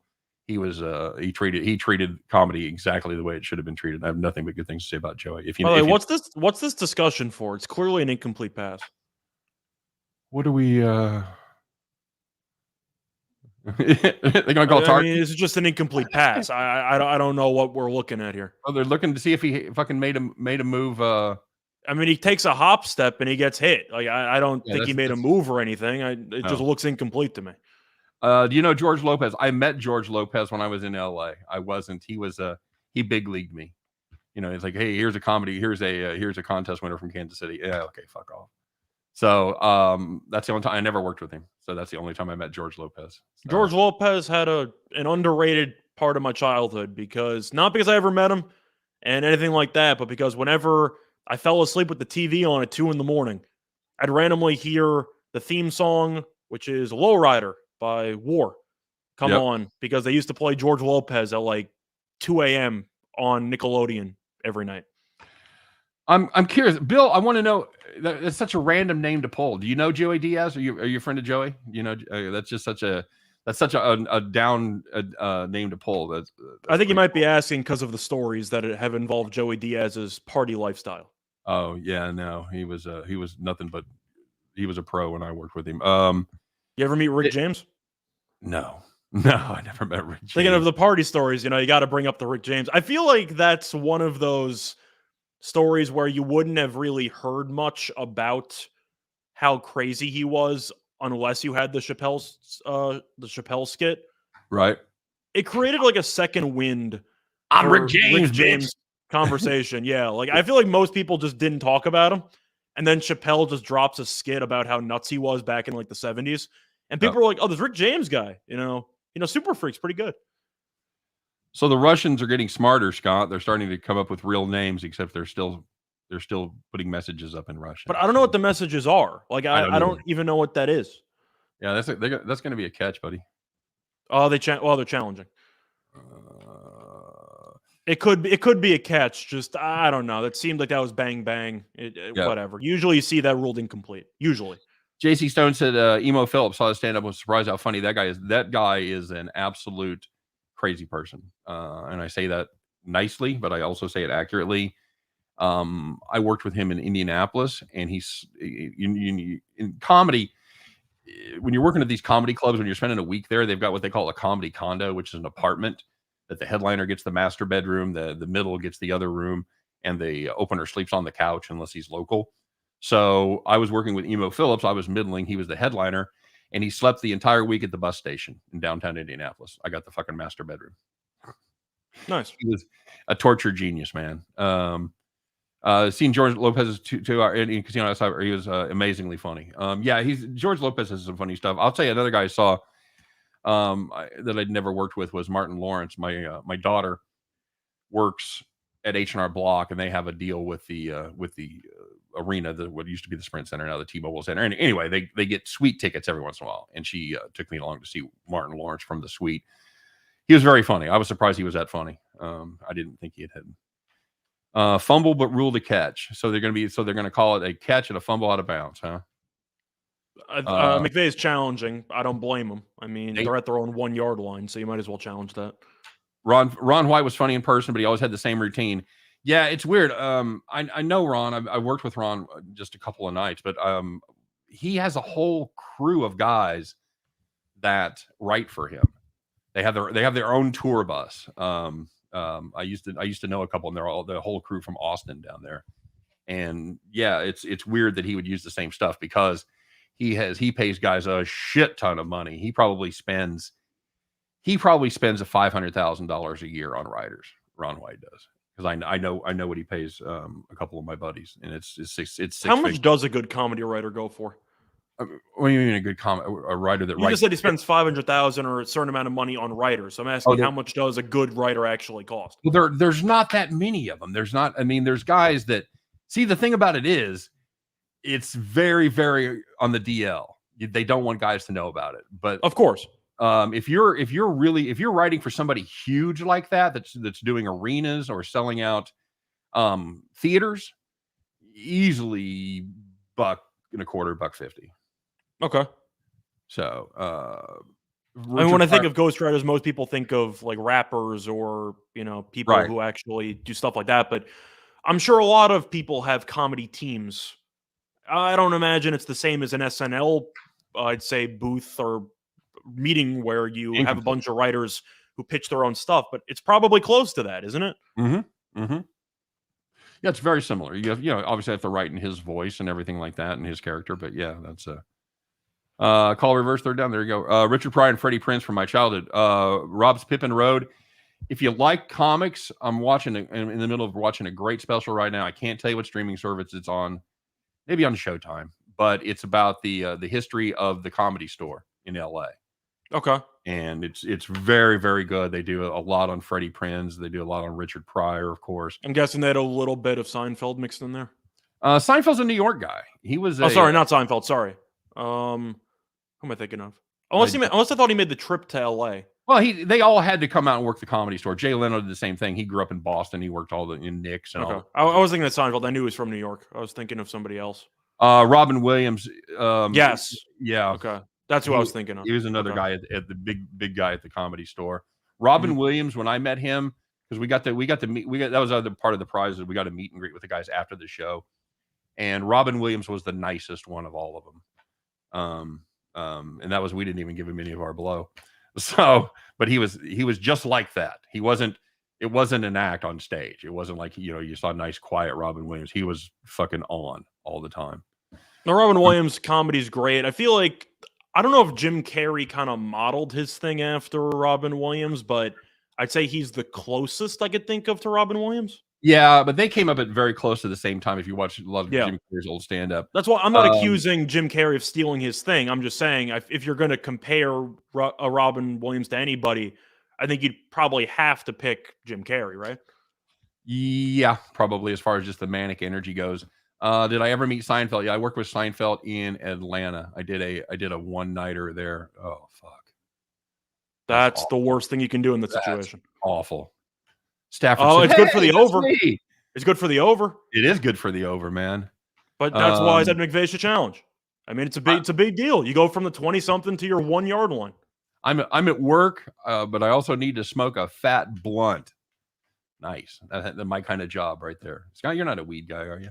No, I've done it before. I have friends that do it. I can't say that I'm like, oh, you smoke, I'm not gonna hang out with you, but it was just never my thing. By the way, I drink. Since we've spent an hour and a half just basically telling stories, Cardinals have any shot in this game, buddy? Down 21. No, they had no shot when it was 14-0. I mean, when you see the number -10 total yards and you're in the second quarter, you don't feel good about your chances. No. So you can argue that the play-by-play is not there and whatever. Probably a good thing because this game has kind of sucked. Yep. Just being honest. Yep. I got to work. Yeah, I got to work with Seinfeld in Atlanta. I did what they used to call the I-70 run. You did 3 nights in Manhattan. You did 3 nights in Columbia, which sounds like kind of a shitty gig, except the places they performed were huge. They were bars, and they were always sold out, and they paid a shit ton of money. So I got to work with a lot of guys who would later become famous. I worked with Tim Allen on that tour. I worked with Steve Odenkirk, who went on to direct. He did Ace Ventura 2. And worked with Drew Carey on that tour. It was a great run. It was just fucking, and it was money. It was like $1,000 for 6 shows, which as a feature comic, that was unbelievable money back in the day. So yeah, it was cool. And the cool part is they'd fly into Kansas City. You'd pick them up. You'd drive to Manhattan, so you got to spend the time in the car, and then you drive from Manhattan to Columbia, which is about another 4.5, 5 hours, and you get to fucking talk to these guys. So it was very cool. How about Martin Lawrence? I didn't meet him, but I did. Like I said, I got to see him at a huge arena, and he was very funny. He did some old stuff. He did some new stuff. I was impressed with how funny Martin Lawrence was. James Mountain says, great stories though. No, thanks, man. It's just my life. And the important part to remember is I am where I am right now. I don't big league anybody. But I've done this and that. None of that means shit, because right now I'm a professional sports bettor and content creator. That's what I do. And so I don't know. I feel it's also a good kind of dichotomy because it shows how both of us got to the same point through completely different ways. Yeah. Exactly right. You see, if I had it to do over, I would do what you're doing right now, because I've always loved betting on sports. I've always bet on sports. I've bet on sports since I was in high school, just like you. But I would have I would have fucking spent more time at it if I'd have known I was going to end up here, But I've had a lot of fun. I've had a blast. I've had a lot of fun times, and I don't know that I'd trade it, but I'm really happy with where I am right now. I've got a great family. Killer job. Love what I'm doing. This is my favorite of all the things I've done and all the fun jobs, quote unquote, that I've had. This is my favorite right now, man. I like what I do. Really happy. So Brian Regan, here comes that Regan kid. Yeah, very funny. I have a buddy of mine that Regan is his absolute favorite, and you are right. He is absolutely underrated. If you haven't seen him, I'll tell you who else I like. Scott, I like Bert Kreischer. He's good. I like the machine. Yeah, that's just hilarious. And those guys kind of came after I did, so I never got to work with Bert because I would been out of the business by the time he really hit. Another one of my favorites, kind of underrated, is Dave Attell. I don't know if you ever saw Up All Night. You got David the Italian. You got -4. Fuck, you're golden, buddy. You are golden. My mother knows how much I go to the casino and sports bet. She scolds me. She should. Those are two separate things. Don't drink and gamble. You can drink, you can gamble. Don't drink and gamble. Scott, you drink when you play poker? I do not.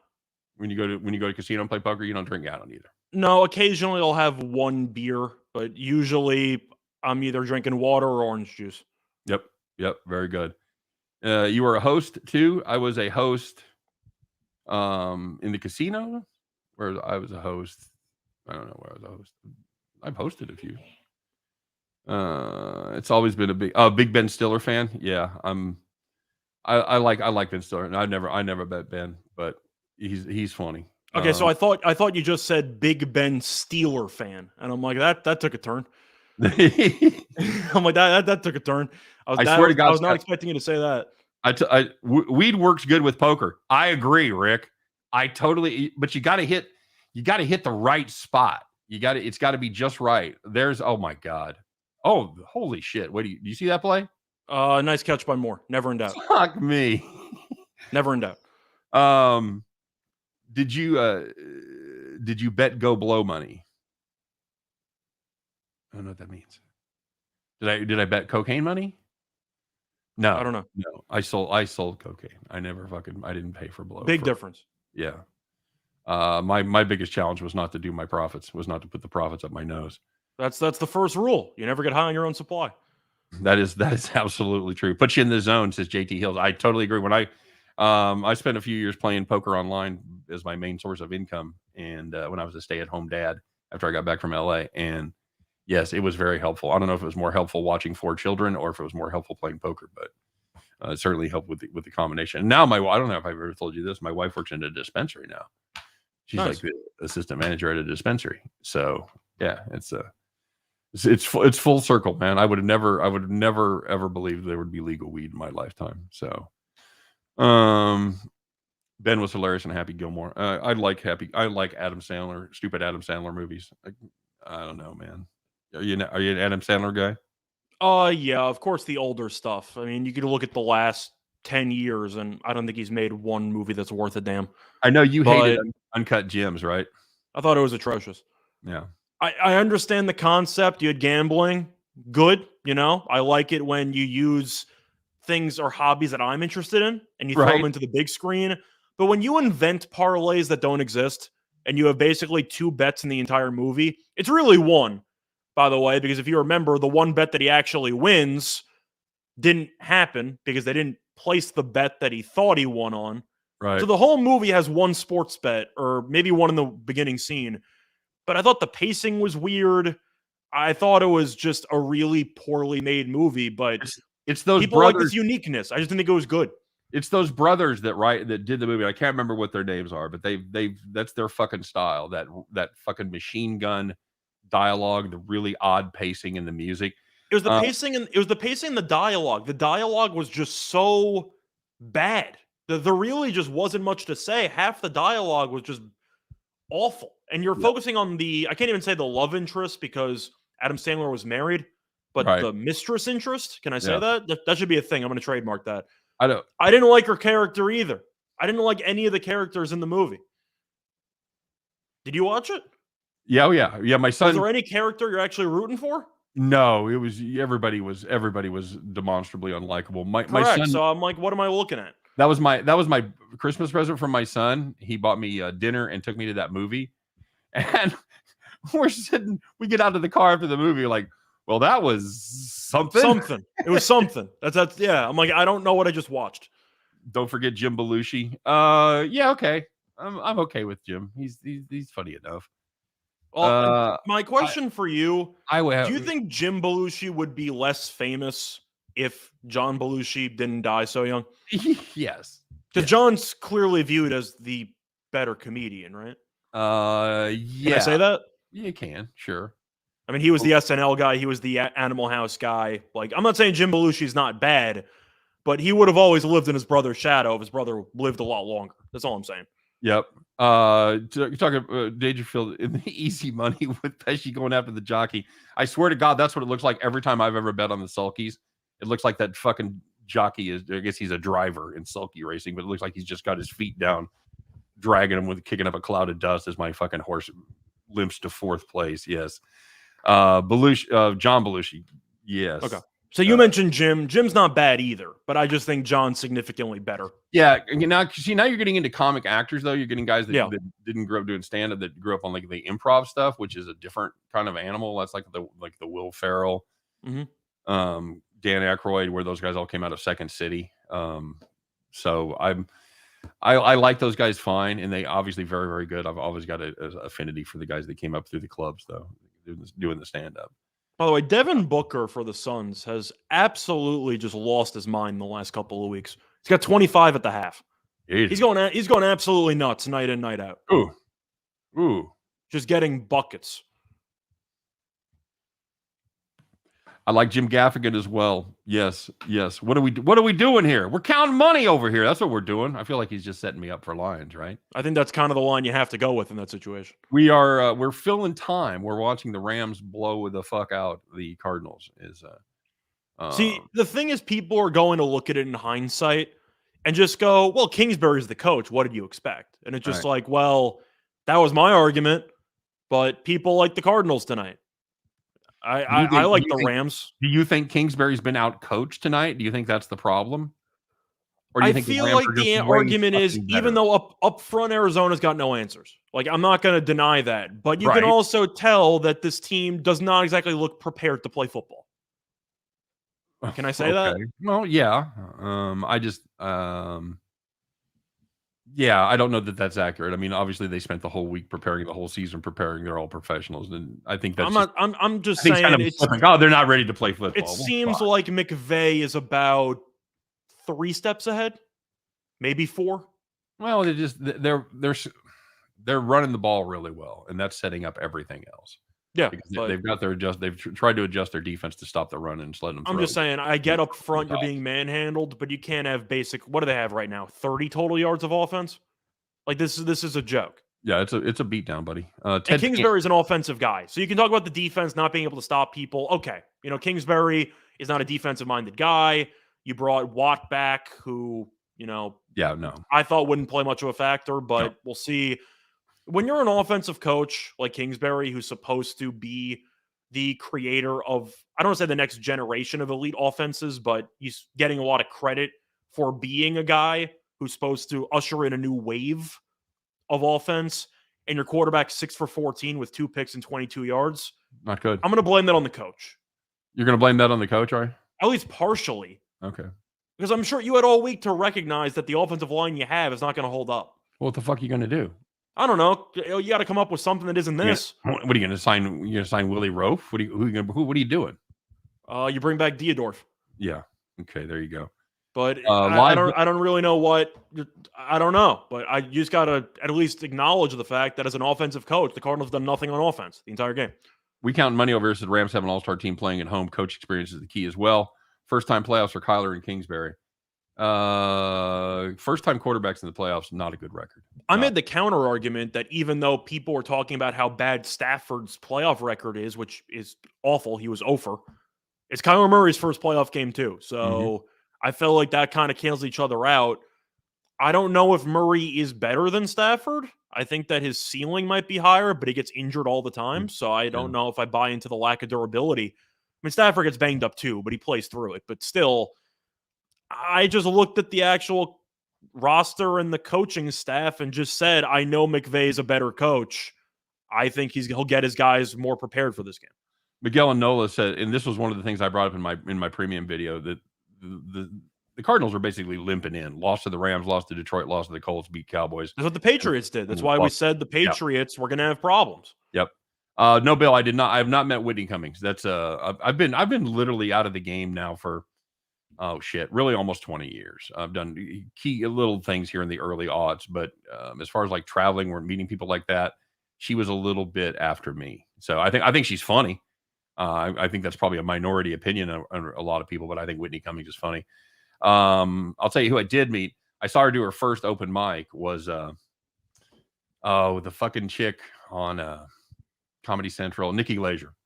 Okay. She was from St. Louis, and she went up. I saw her go up for the first time. I've seen her on the roasts. She's on the roast. I offered to represent her, dude. She was so good. She was so fucking good. There's somebody that you watch them and you go, you're going to be a star. And I said, do you have representation? She goes, yeah, I'm good. Okay. I mean, I think when you look at comedians from roasts, you can talk about just women.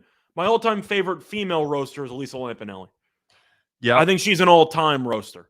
I think that she's one of the best to do it for roasting. My wife and I were just talking about this with my kids because I worked with Lisa Lampanelli here in town, and my wife hung out with her, and she was a fantastic person to hang out with. Very, very nice person. Very unlike her stage persona.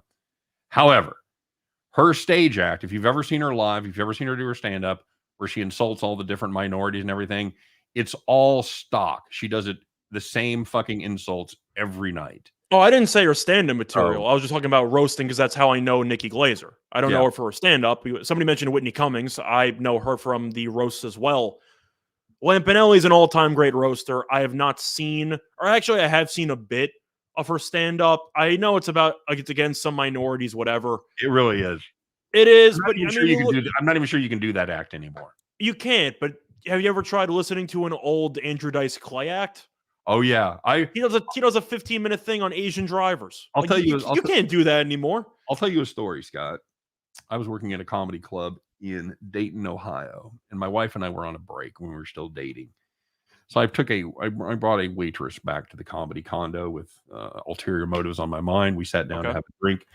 We turned on Andrew Dice Clay. I was embarrassed. I was embarrassed to be watching that with the girl that I just brought home from the club. That's how bad it was. I'm like, oh my God, I can't watch this with a female. John was more of a tour de force of pure funny antics. Yeah, not a great comic. Exactly right. Yeah, he was a fantastic comic actor. And Joan says, I hate Andrew Dice Clay. Of course, the only thing I like about Andrew Dice Clay is the thing that people pretty much only know him for, which is the nursery rhyme bit. I feel like that's his claim to fame, isn't it? Oh, Nathan's got a 14 parlay. It's got you got the Mavs, the Suns, the Jazz, and the Grizz. Oh, I have the Suns as my play of the day. I got them at -4. I think they closed at 4. They're up 3 at the half, so I can't really complain too much, can I? No, not really. James Mount says Dice Clay's the shit, man. See, that's the you have a female opinion and you have a male opinion. I think it was actually funny though, because it was around Halloween time. I was actually at dinner with my dad. We just went out middle of the week, just hang out. Yeah. And it was, I think, around Halloween time, or maybe it was Halloween night. And we walk in and we're eating whatever, sit down for maybe an hour. An hour in, we see somebody walk in with a leather jacket and like with an interesting hairstyle with glasses. And I'm like, what the hell is going on right now? And all I hear is, oh! I'm like, oh, so this is just an Andrew Dice Clay guy. And he just does like a full-on imitation for like 3 minutes that nobody asked for. It was just a dude? It wasn't just him? A dude. Oh, no, it was just a dude. It was for a Halloween dress-up thing. So he dressed up as Dice Clay, and nobody asked him to do an impression, but all I hear from across the restaurant is, oh! I'm like, all right, I get it. You're Andrew Dice Clay. Like, cool. You know? JT Heel says people need to lighten up these days with taking jokes personal. Dude, it is a different landscape doing stand-up right now. When my daughter actually tried it a few years back, and I went to some open mic nights to watch her perform, it's a whole different landscape. A lot of my act I couldn't do. I couldn't fucking do it anymore. A lot of the shit I did a lot of crowd work. I loved going into the crowd and fucking with people. Couldn't do it. Most of that I couldn't do anymore. Did you go into the crowd after they heckled or before they heckled? Nah, I had a couple of setup bits that I needed crowd participation on. Oh, God forbid you fucking heckle me, dude. And people forget I do this every night. Every night I'm fucking dealing with somebody. You're doing it. It's probably the first time you've ever done it. I'm going to win. I've got the mic. I'm funnier than you are. And I have more fucking practice at it. I left. If you fucked with me, I made you sorry that you did. And it took a lot to push me. I wasn't one of these guys that if you just spoke, I was going to be a dick about it. You had to really, really fucking be an asshole. So the funniest part is the interaction. Oh yeah, I had a blast. I had shows that I would do, like usually like the throwaway shows, like Wednesday night or Thursday night, where I'd go out and if I'm doing 45 minutes, I know I'm going to fucking talk to the crowd for 30 of it. I'm just going to fucking see if I can do it. And I just challenged myself to keep it fresh. Rams might be ripe for a run. They could be a real challenge for Tampa. I prefer the Rams to Green Bay. Again, they could. I'm going to pump the brakes a little bit. I was going to say, I'm not sure if Arizona isn't just god awful. I think the Rams, of course, have played pretty much the perfect first half. They look really good. I understand that. But you really can't overreact. That's one thing the NFL season has taught us this year especially. You can't overreact to 1 week. We've seen so many situations this year where a team looks so good and then gets buried the following week, and you don't know who's good and who's bad. So even though I do agree the Rams look really good right now, you can say the same thing about Tampa. You beat the Eagles. Does that mean anything? Like, nobody knows. So I think they could be, but I'm not going to overreact after one game and just say, oh, it's a done deal. You know, that's why they play the games. Here's how I'm running, Scott. I had 3 players to score a touchdown tonight for the Rams and the Rams to win. Rams have put up 3 touchdowns. None of my players have done it. Congratulations. All I had was first touchdown Higbee and the over. And Higbee, of course, got tackled the 5-yard line. Had a shot at it. Rob's Pippin Road said Sam Kinison. Yep, that's my personal favorite, just because he was just balls to the wall, just unafraid to do anything. And he's the reason I got into comedy, so I'm always going to have an affinity for him. Weber State, the shit bags are tied right now. Need 9.5.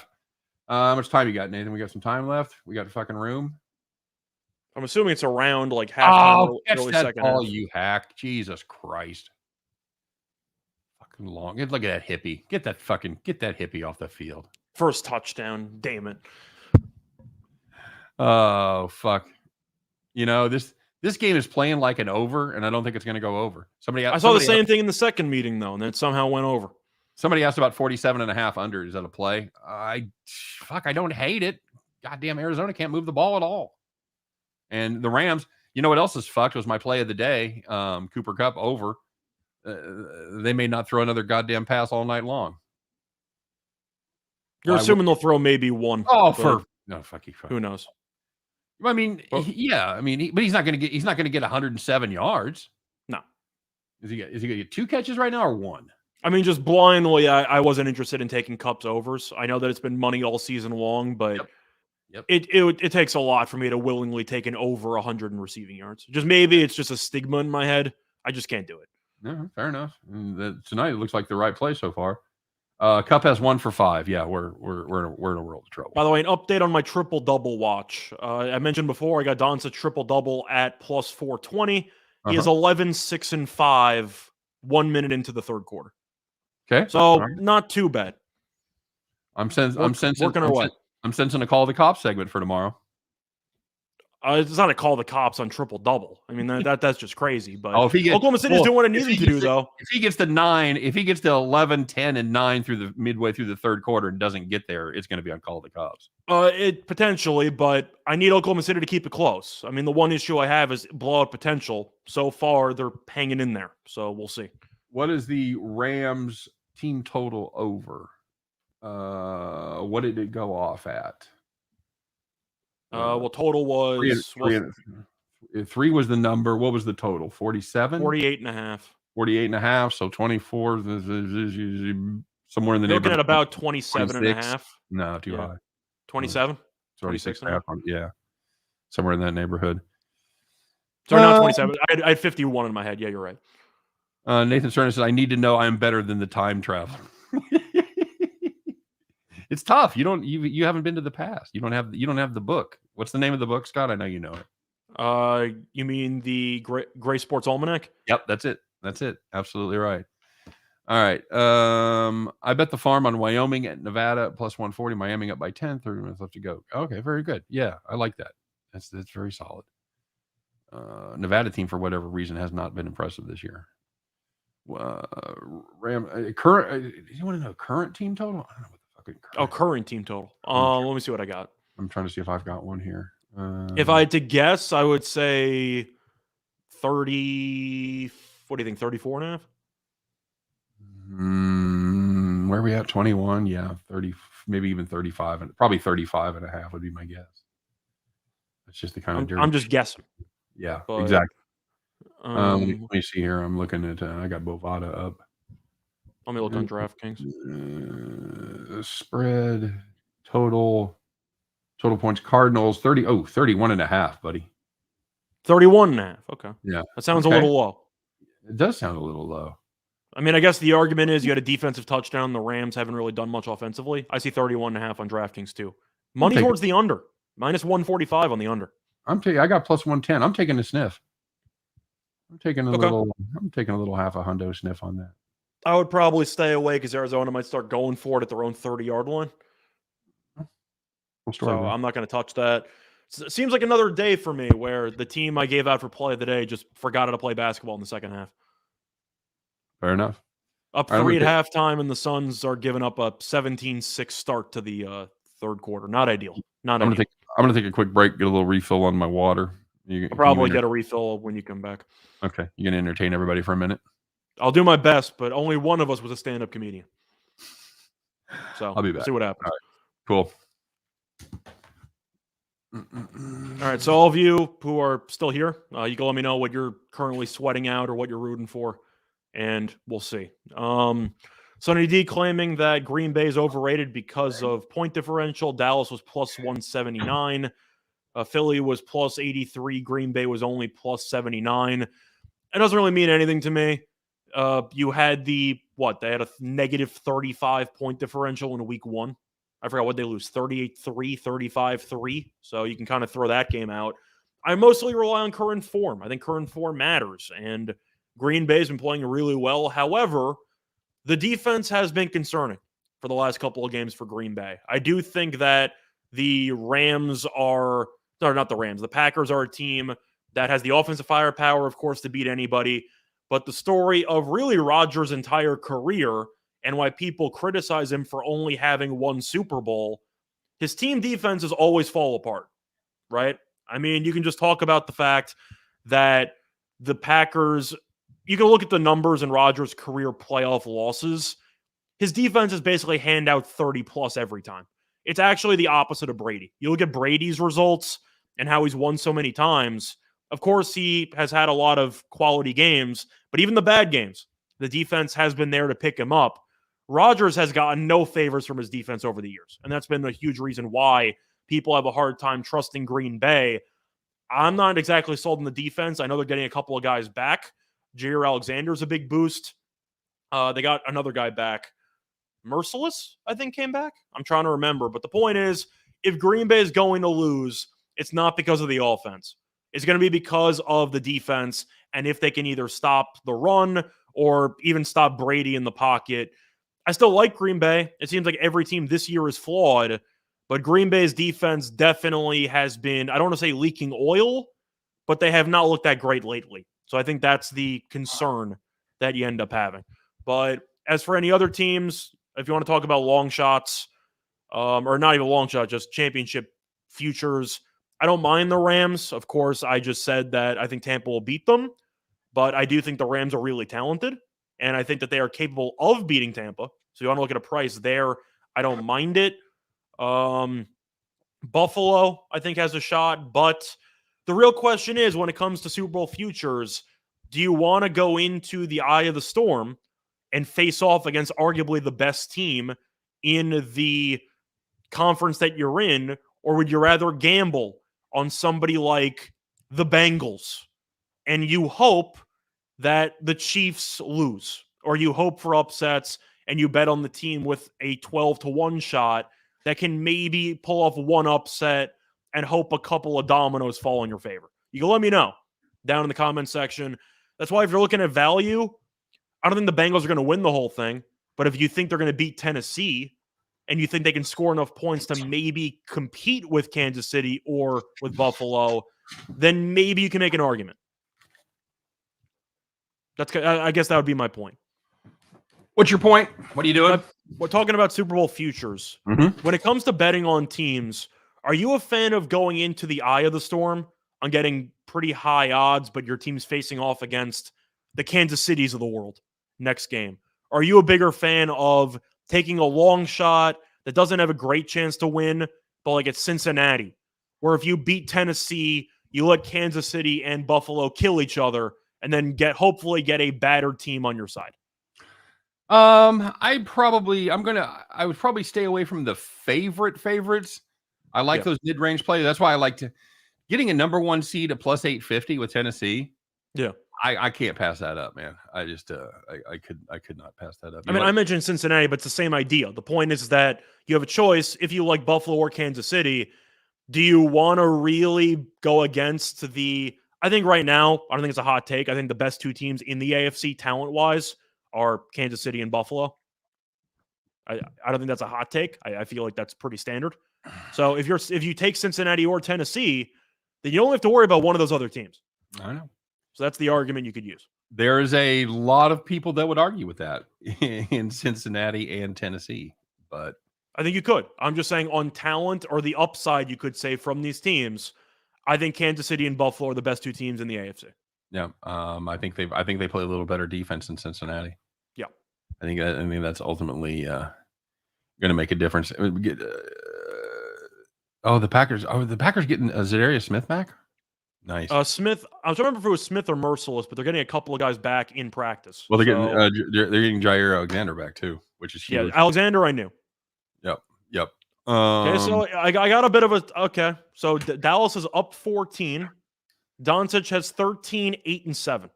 Okay. Third quarter. Still? So third quarter, 7.5 minutes to go. Nathan Don't go up by 20. Don't go up by 20. Let me get these extra minutes. Give me the plus 420. Let's go, Doncic. Dig in.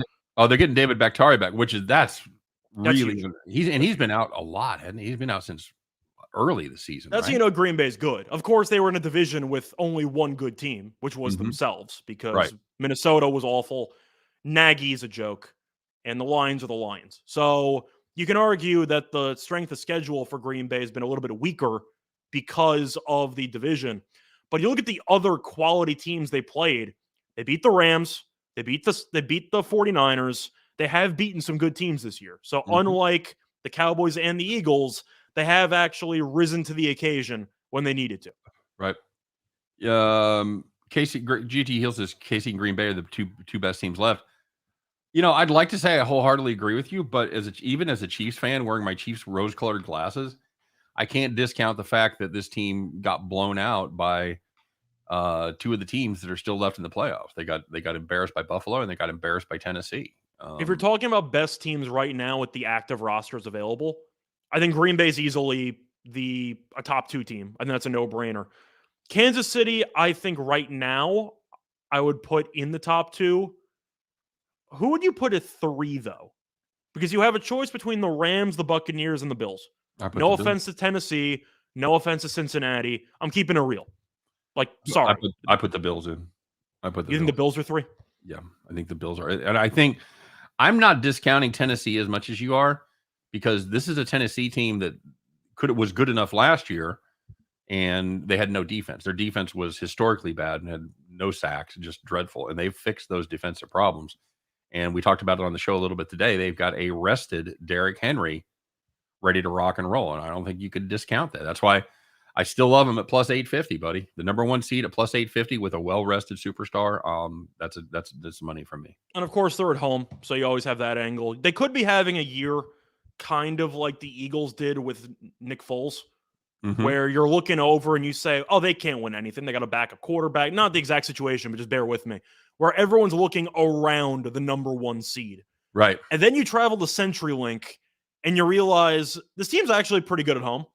and they win the Super Bowl. So Right. I do think home field cannot be understated how important it is. But the question that I still have is, can this Tennessee offense, if the defense sputters, can they score enough points to win a shootout? Because a lot of teams in the AFC left can score a lot of points. Tennessee's not one of them, in my opinion. Somebody asked for my Super Bowl prediction. I'm going to go with. I had pure chalk.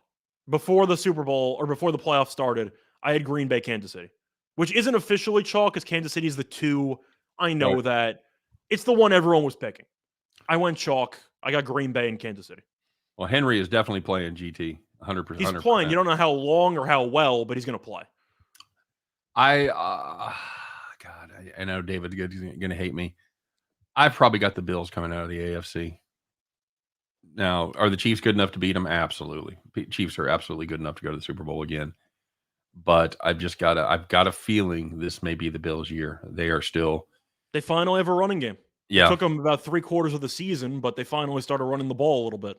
Yeah, Singletary, who I've actually liked, and I really. They tried to throw in Moss in there occasionally, and I'm like, you know, Singletary's good, right? Yeah, like, he's not a bad player. Who would you say are the top 2 on the NFC side in the same breath? I like the San Francisco team. What they did yesterday really impressed me. I think San Francisco and Green Bay are the 2 best teams left. Really? Yeah, I like San Francisco. We're going to disagree about San Francisco. I like them better. I'm factoring in injuries. I have to, because I don't know if Bosa's going to play. I don't know if Warner's going to play. And I saw a tweet from Warner that said he's fine. Okay. So said he's counting on playing. So well, Bosa's looked a lot worse. So if he's out, good luck trying to stop Rodgers with a limited pass rush, or at least significantly compromised pass rush. But the 2 teams in the NFC, it's obviously Green Bay as one. I mean, that's obvious. I mean, there's no real time. No, it's not worth spending much more time on that.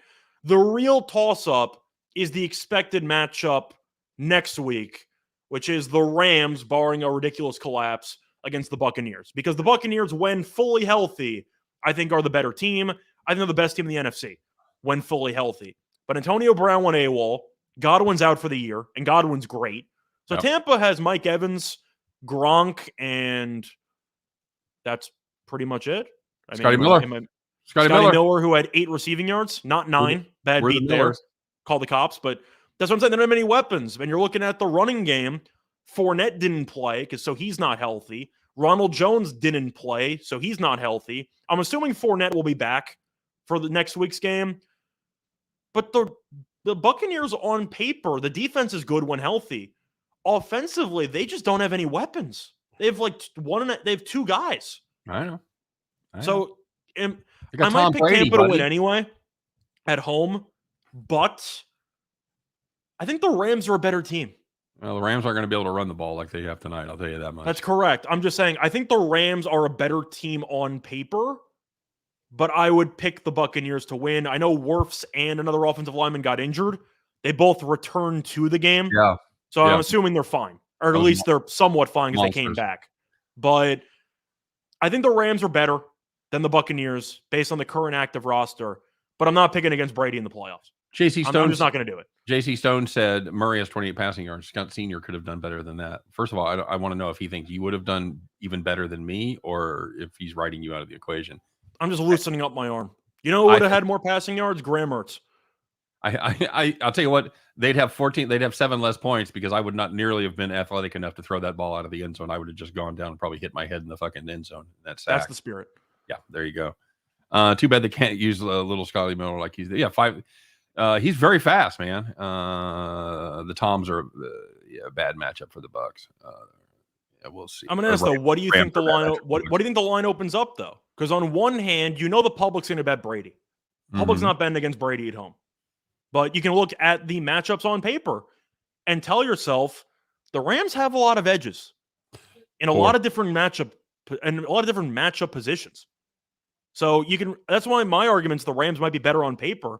Once again, you have Stafford in a playoff game. This is the first one he's probably going to win. But you're on the road. We know Tampa has a great pass rush, a great offensive line. They don't have many weapons. My hot take would be I actually like the under in the Buccaneers-Rams game, assuming that's going to be the matchup. I don't know what the line's going to be. I think it's going to be too high. I like both defensive lines. So I think it'll be an ugly game, but I expect Stafford to, let's just say, struggle next week. I'm assuming Tampa -3. Max Moran said 3. That's the ballpark I'm in as well. I'd say 3 or 2.5. I expect the public to bet on the Buccaneers. You think the public's going to love betting on Stafford on the road against Brady? Of course not. I need Stafford to throw an interception, by the way. But I'm trying to think what the line would be. Because the Rams, of course, there's going to be an immediate overreaction. Where Tampa played Sunday, the early game, it's not fresh in people's minds. The Rams are dominating. They're like, oh, there's this Rams team, Super Bowl. They're ready to go. And it's just like, not quite, but they are very solid. Yep. I think Tampa will be a slight favorite, and I think the public's going to jump on it. The Buccaneers will be favored, and the public's going to jump on it. JC Stone said he just tore up my Stafford pick ticket. Not yet. It's a little early for that. Not yet. So let's talk about the lines next week, Scott. You got the Titans playing the early game on Saturday. 3.5-point favorite over the Bengals. 47 is the total there. Without checking the weather. By the way, there's 3 minutes left in the third quarter. Doncic is 13-9-9. Oh, yeah. For the love of God. For the love of God, man. 13-9-9. Don't put me on Call the Cops. You're one away. Come on. Just give it to me. It's gonna be Called the Cops, buddy. Oh, boy. It would be a couple $100 swing if it's on Call the Cops. You know what's coming. Oh, God. Based on when this game might end, I'm assuming the Mavericks game will end before because there's 3 minutes left in the third quarter, and you still have about an hour and a half of this game. Right. We might have a live, SVP does the moose alert with the sirens going off in the broadcast.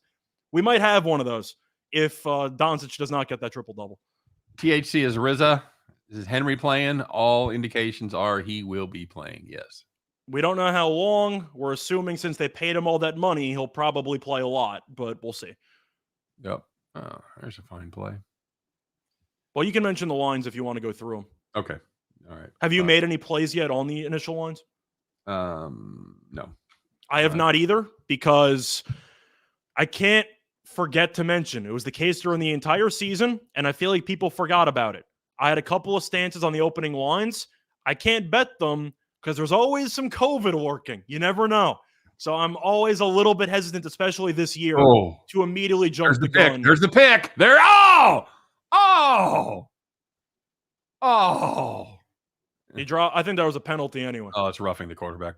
Boy, they got their money's worth. I'll tell you what. No, I think it was roughing. I saw a penalty in the secondary. Oh, did you? Oh, okay. Yeah. They threw it right around where Cup was. Oh, you're right. Before the playoff. Oh, there you go. Damn it. I know he did. I know. Holding defense. Then it wouldn't count anyway. I understand. I know JT or JT. That was the pick right there, bud. Threw it right to him. That is one thing I'm going to ask you though. Have you found it a little bit peculiar that that's a shithold, by the COVID way, was an issue the entire season, and yet the first weekend of the playoffs, I haven't heard one single thing about COVID. It's peaked. It blasted through. I think Omicron went crazy through the NFL about 3 weeks ago. Okay, so it was just whatever. That's my theory. Could be, but that's why I'm still a little bit hesitant on fully pulling the lines because the last thing you want to do is bet on something and next thing you know, Devontae Adams is COVID. But Max Moran. I know you can go through the lines. Sorry, right. I won't interrupt, but you can go through the lines and we can talk about it. I have a couple of pretty strong leans. Oh shit, that's not good. Oh, I thought he was throwing it inside. I have a couple of pretty strong leans about some of the games for next week. Okay, but we can go through. COVID slowing down the NBA also. I think that was Omicron coming through. I really do. By the way, Italian, the Spurs have the lead in the last 2 minutes of the third quarter. We got some time. All right. It's the third quarter. We got time. You can locate the panic button, but you don't have to push it yet. Right. I'm not even panicking that much. The Suns are a great fourth quarter team. Adam Silver says we ain't pausing for shit. Nobody's pausing. Nobody. You can't. You lost too much money last year. Nobody's pulling fans. Nobody's pausing. Nobody's going to the bubble. None of that shit. Y'all are just going to have to fucking deal with it. That's pretty much what a difference a year makes, huh, Scott? Pretty much. By the way, so who do you have to score a touchdown here? What's that? The Rams are at the 12-yard line. So who do you have to score a touchdown again? Higbee and Cup and Michelle. Is that a parlay or is that individual? No, it's individual. Okay. Yeah, well, I think my parlay be in a world of trouble. Cool. Okay, so Titans Thunder cut it to 4. Huge. Keep Doncic in there. Huge. Okay. Sorry. I might actually win something, you know. It doesn't happen. Max Moran said he got down on Tennessee at 2.5. That's solid right there. I like that play. Packers minus 5.5 over the Niners. I'm taking the Niners, although it's going to be fucking cold, dude. I love Green Bay in that spot. We're going to disagree. I will look at these games. I will watch game film all week long on these. So this is just my first look. I may come around, especially if you're getting Bakhtiari back and Zadarius Smith. This is a where are we going? Where are we going? Cup, you're going nowhere. By the way, I don't want to be a dick, but I gotta ask: OBJ has more passing yards than Kyler Murray tonight, right? I think that is correct. Ouch. Ouch. Why would the league ice Cup like this 5-yard? No shit. You mentioned Green Bay, though. We'll get back to the point. Yeah, I love Green Bay in the spot. Okay. It's really a situation where Green Bay in the cold, Jimmy G, who actually played decently. I'd say decently against the Cowboys. I can't remember anything he did for the last about 2 quarters of that game besides the interception. But he did enough to win. But the issue that I have with the touchdown Cup. I know. Oh. All right. Here we come. Here we come, 107 yards. Does that give us, are we at 20 yet? I don't think we're at 20 yet. You might not be. But anyway, to go back to the point with the Packers, Garoppolo, I'm not a big fan of anyway. He had the finger issue. Now he's got a shoulder issue. I know. That's not great. The injury to Bosa doesn't help. But Green Bay in Lambeau, I know the first game was close. Came down to the wire. They had the game-winning drive. If you remember that, the referees in that game were atrocious.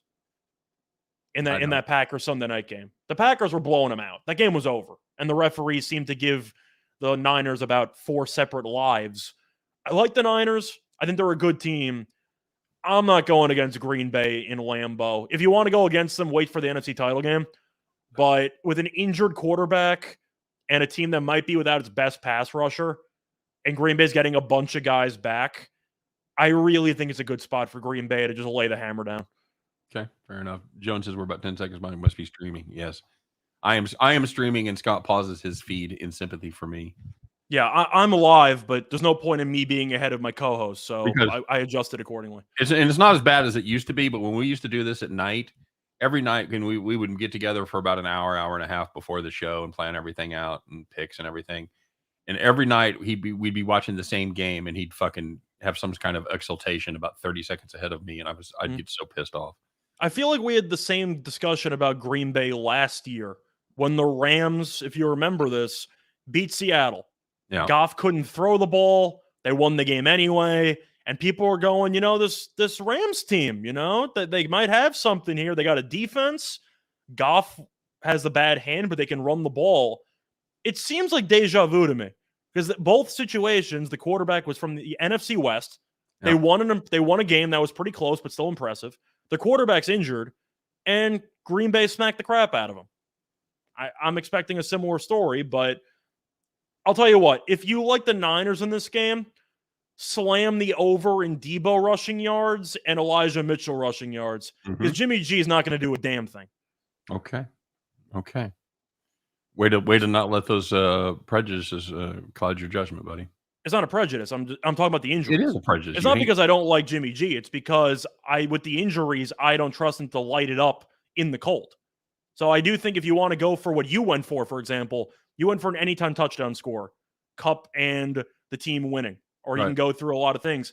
I don't mind looking at rushing yards parlayed and same game parlays with the Niners because if they're going to win, they need to rush for about 180, 200 plus yards as a team. I think you'd agree with that. That's the recipe. Yeah, they do. So I'd look for a parlay there. Weber up. Good job. Come on, Nathan. Let's go, buddy. Let's go. Come on. Yeah, Jimmy G's got the shoulder injury, John. That's and we were talking about that. We'll see what kind of impact that has. Can the Packers stop the 49 run game? That's the question. That's what I'm saying. If you like the Niners to win, yes, parlay the over rushing yards for Samuel or for Mitchell, or both, and parlay it with San Francisco, because that's really the only way they're going to win. I agree. They're probably not going to beat them with their with Ayuk and although Kittle. I love the weapons, but once again, Jimmy G has a bad finger and a bad shoulder, so the game plan should dictate a lot of running. What do I have on that one?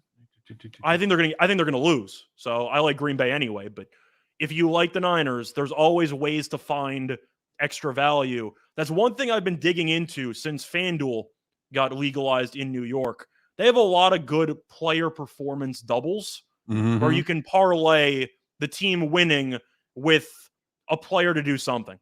Yeah. So Stafford 2+ passing touchdowns, parlay with the Rams money line, and you get a little bit of a boosted price. Yeah, that's what I'm on. That's how I would look at it. That's what I'm on tonight, and I played 3 of them, and I'm just hit Cooper Kupp, so that's going to pay for all my other bets and give me a little bit of profit. Okay. Now it's just gravy if I can get one of those other guys to come through for me. Thanks, Joan. Says you guys are awesome. Thanks very much, man. We appreciate it. By the way, is it a hot take if I might be a hot take if I say this, but I'm going to say it anyway. How dare you interrupt me when I'm giving us a fucking compliment? What is the matter with you? Sorry. Thank you, Joan. Go ahead. Is Deebo Samuel a top 10 running back in the league? Can I say that? Yeah, maybe. Yeah, top 10, maybe. Yeah, it's possible. It sounds crazy because he's a wide receiver, but if they would give him, I believe they would give him 15 carries, he would average like 90+ yards. Like, he's actually insane with the ball in his hands. I'll tell you what, if I'm an NFL GM and my owner starts talking about, I think we should take a running back in the first round, I'm going to make him fucking watch the tape of Jarrett McKinnon last night for the Kansas City Chiefs. Good. With his eyes, like with toothpicks in his eyes, like Clockwork Orange, and force him to fucking watch that game and say that's why you don't draft a running back in the first round, for God's sakes. I see James asking if I'm from Wisconsin. No, I'm from New York. I went to Wisconsin for college. I do not have a bias for the Green Bay Packers. You know that I always think Wisconsin's going to lose, so I don't have a bias of any kind, but I went there for college coincidentally. Now I'm back in New York. JC, to answer your question, Caesars is now available in New York. And officially today, BetMGM is officially active in New York. Looking forward to those team totals in baseball. I used to beg him to get off his ass and drive to New Jersey to go play those BetMGM and he wouldn't do it. He wouldn't. I know I'm going to get a lot of calls it's like during 40 minutes away. I'm going to get a lot of calls during the year where Scott's just going to be like, listen, if I send you 300, can you get down on this 3.5 runs? I'm like, yeah, just send it to me. Goddamn right I am. Yeah, you can do it. Oh, we'd have killed it last year, buddy. We'd have killed it. Yeah. Takedown CCP wants to know if the NFL is rigged. Chinese Communist Party has anything to do with it. NFL My question is, how often do you see that question in the comments section? Once every 3 weeks? Once every 2 weeks? Oh, yeah. More than that, I think. Once a week. I don't think it's rigged. I think you can talk about maybe some ways the games are officiated, which benefits one team over another. But I don't think anyone's intentionally tanking. No, I think he's probably talking about more about referees and things like that.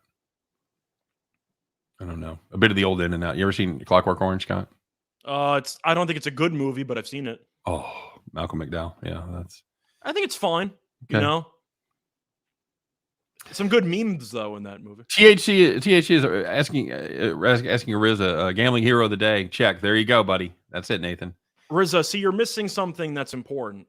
You're asking why people bet on it if they think it's rigged. The argument is because if you're on the right side, then it's free money. Right. That's the argument. I used to go to the dog track, and I knew it was fucking rigged. I knew they were dosing those dogs and running them out of class and shit. But if you get the right one, you know, officiating. See, I think it's more of a case of you've got 60-year-old men running around with some of the most elite athletes in the history of the world, trying to keep up. And I've said this before: if you've never had the opportunity to stand on the field of an NFL game, or sit like in the front row, the speed is unbelievable. It's way faster than it looks. It's like watching a NASCAR race on TV. You don't get the effect of the speed of the game. So to ask these guys to officiate games with these athletes, it's almost an impossible task. I like the NBA and especially hockey. Fuck, you don't see a hockey referee over 40. You just don't, because you're on your skating your ass off the whole game. Now, they're not taking shifts in the NFL. You ain't sitting down for 3 other lines to play. You're out there the whole time. Suns just took the lead, Scott. They're hanging in there. They're a very good fourth quarter team. I didn't expect it to be easy, but when it's winning time in the fourth quarter, Chris Paul's a guy you want to have. That's all I'm saying. I'm not closed. I'm a pretty conspiratorial type guy. I am not closed to the idea of the NFL being rigged because there's so much fucking money involved, but I've never seen anyone lay out a good case for it. I've watched some of the YouTube videos. I've read some articles. I've never seen anybody really put forth compelling evidence that would indicate that the NFL is fixed. I believe the NFL is fixed against my bets this year, but that's why the NBA has the issue. It's because it was documented that you had a guy. Right. And the guy claims he wasn't alone. Right. So when you have one Donaghy who gets caught and turns into a whistleblower, then you have a scandal on your hands. But as far as I know, the NFL hasn't had an issue like that. I know in baseball, you had the classic throwback Livan Hernandez playoff game, the 14 strikeout game where the home plate umpire set up about 14 feet outside. You know what I'm talking about? Mm-hmm. And it turns out that the umpire of that game grew up as a fan of a team that was an arch rival of the Atlanta Braves. So there was some type of backstory there. I wouldn't say that was officially a rig situation, but there have been issues with referees where it's been proven that they have maybe not acted in proper judgment. Soccer is the ultimate example with Europe. We just had an example in the African Cup we just talked about on Donkey of the Day. So soccer, the fans, the referees, everything's a lot sketchier over there. You've had issues with boxing. That's mostly judges, though, with boxing. I mean, does that count, or is that a separate category? I think that's a separate category. Okay. JC Stone said I got to take a look at Caesars with respect to you guys. Hey, appreciate it, man.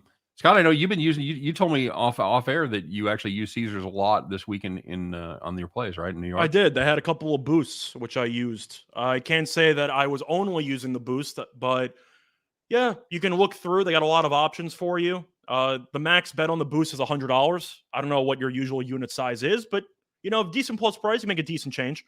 Yeah, I mean, a lot of those boosts are lower than that. So, from what I know is that Caesars has the one super boost, which is $25 max, and they have a whole list of other ones in the boost section. Those are all 100 max. So I had 2 boosts that I did. I did 3 actually this weekend. I hit 2 of them. I had Christian Wood and De'Aaron Fox to each have 20 plus points. That paid out at plus 270. I took that on Friday night. Game was 240. So the total was 240. So you're going to give me overs. I'm going to take overs. Come on. So that one. And then I had in yesterday's games, I had every team to score 2+ touchdowns at plus 250. I got that after the Eagles game. So that was a live boost. Yeah. I won that too. So I made a couple hundred. Pretty solid weekend. Very good. Nathan Cerna just hit his big parlay 7-teamer. Let's see if I can find the right button here by remember. Let's see if I can do it. There it is. Look at you. All right, very good, very good. It's not the WWF. Yeah, no kidding. Tell me you're over 50 without telling me you're over 50. Refer to it as WWF. Yep, absolutely. Quarter of a G Stone. Very nice. That's outstanding, Nathan. That's just $230 in the books fucking thought they were going to have, and now they don't. That is outstanding. Meanwhile, I am pushing here for 1 Doncic rebound in 8 minutes. I need 1 rebound in 8 minutes. That's what I got going for me. Dry spell. Nice. I need one. Connor gonna just get got there. rocked. Man, I Why saw does it. It was on the replay, but I didn't realize how big the hit was. takedowns? Why does every important come down to one possession and third down flags are a record high? Do you know that for a fact? Takedown to CCP? Is that? I have can't not- say if that's selective recall or not. I'm assuming the main argument would be that most penalties nowadays on defense, etc., are on passing plays. And I'm assuming on most third downs, you're passing the ball the majority of the time. Yeah, okay, fair enough. Is that fair? Yeah. How long till robot up, Scott, in baseball? Oh, they tossed it out of the Atlantic League. They're not using it anymore. Okay. So probably not close. Okay. Wish I had online betting in North Carolina. I have to use a bookie. You can use online. There are a couple of books that are available if you like to bet online. But you can find some stuff. There's some stuff available for you. Okay. The Suns are rising. More money. Suns gonna get hot, buddy. They're up 9, so they got to keep pushing. But once again, best fourth quarter team in the league. I think they're the best team in the league. Golden State has the better ceiling, assuming Draymond comes back. I know he's out for another 2 weeks or so. But when it comes to just overall consistent domination, the Suns have a little bit of Popovich Spurs in them, where it doesn't matter who they're playing. It doesn't matter how boring you might find them. You look up, they're up 15. Like every single day. It just feels that way, doesn't it? Yep. Agreed. My overplay is on live support. Klingen. You got you talking about the NFL game? You got the 2-point conversion, which doesn't hurt. No. Where are we at here? We're at 36 with 19 minutes left. You need 2 touchdowns. You're all right. You're all right. Rams will get another one. They can't help themselves. And I think they'll loosen up. They'll put the second stringers in. That's the thing. If they go up 35-8 with 10 minutes left in the fourth quarter, I think you start seeing substitutions on defense. I'm actually annoyed. I put on the stream for the Mavericks game, and I was trying to see Doncic potentially record a triple-double to sweat it out. Yeah. I turn it on. I see Doncic hit a layup. I look back, and they just go, Doncic, triple-double. I'm like, damn it. I missed the rebound by like 2 seconds. We did it. Very good. Very good. We did it. Can you give me some sites? No. If you like to bet online, you can find it relatively easily. Somebody tell them. We cannot do that. We cannot advocate for any kind of offshore sites. It's just kind of, we've never been able to do that. It's just they've always wanted to keep any kind of affiliation at a minimum, and it's finally become legal enough where this is Caesars is the first real affiliation that they've done. But yeah, we can't. That's why I'm not telling you the answer, but I'm telling you the answer. If you like to bet online, you can find a couple of places. You can buy some new shoes, Scott. You need new shoes? I actually kind of do. But are you a sneakerhead? It's a trick question because I need new shoes, but I never go anywhere. So it's a kind of a paradox, isn't it? All right, I'm a middle-aged fat man, Scott. What kind of shoes do I have on my feet right now? Anybody? I'm gonna let the comment section guess what kind of. Either sandals or Crocs. Okay, no, they're an actual shoe. They're a brand of tennis shoe. What kind of shoes do I have on? A brand new tennis shoe. Yep. You don't play tennis. No, it's an athletic. I'm joking. Whatever. I know. I'm messing with you. See, I thought since that your son's a bowler, you just walk around in bowling shoes the entire time. No, that is not correct. Penny loafers, New Balance. There it is. Yes, okay. Absolutely correct, Mar Reggie. That is in the contract. Once you turn 50 and you're overweight, you have to wear New Balance shoes. Just the rules. Okay. I wear them because I have a super wide foot. I'm like a. So this is why you tune into this type of to our live stream. You get to learn all the life hacks when you're 50. Tell us it's a 20-point game without telling us it's a 20-point game. In the defense, though, it was a 28-point game. That's true. So. That's true. Yeah, I'm kicking myself for not laying the 9.5. New Balance comes in the widths. Yes, super sly. Exactly. New Balance comes in the wide shoes. Exactly right. I'd love to wear some great looking kicks. I'd love to wear some fucking Jordans or, God forbid, some cowboy boots. Holy shit! Never been able to wear a cowboy boot in my life. My fucking foot goes in there. That boot just laughs at me. Like, no, not a chance. Is it Old wrong school that New I Balance. think Yes. that if you wear cowboy boots, your playlist has to have Kid Rock in it? Is that a fair statement? You know, I'm pretty proud of my son for a lot of things, but he went off the rails. He's got a little country streak in him. He wears fucking cowboy boots and shit. Does he have jorts? Nah, George. No, he's Okay. no, he's not a George. Overalls? No, he's not. He's not getting disowned. Howdy, fellas. I like the Islanders and the under. You know, shit. Be a good shtick. That's one thing that we really need to do for part of our New Year's, or at least how to upgrade the show moving forward. We got to start investing in some straw hats. Yes, agreed. I'm gonna do that for the for Amazon. I'm looking into some straw hats. Sunny D, yes, New Balance, absolutely correct. That's 100% right. They did a great sketch on Saturday Night Live about the New Balance shoes, about being the official dad shoes. Nice. By the way, Doncic has 20, 11, and 11. So even if they take one away from me, I still win. Take that, you bastards. Suck a bag of dicks. There you go. Jefferson just caught a huge pass. It couldn't have been Cup, huh? No, that I feel like I had to blindly bet that, didn't I? I mean, he played. See, I like to bet triple-double props. I'm just the kind of guy who likes to invest in some player props every now and then. Yeah. I know you do that in football.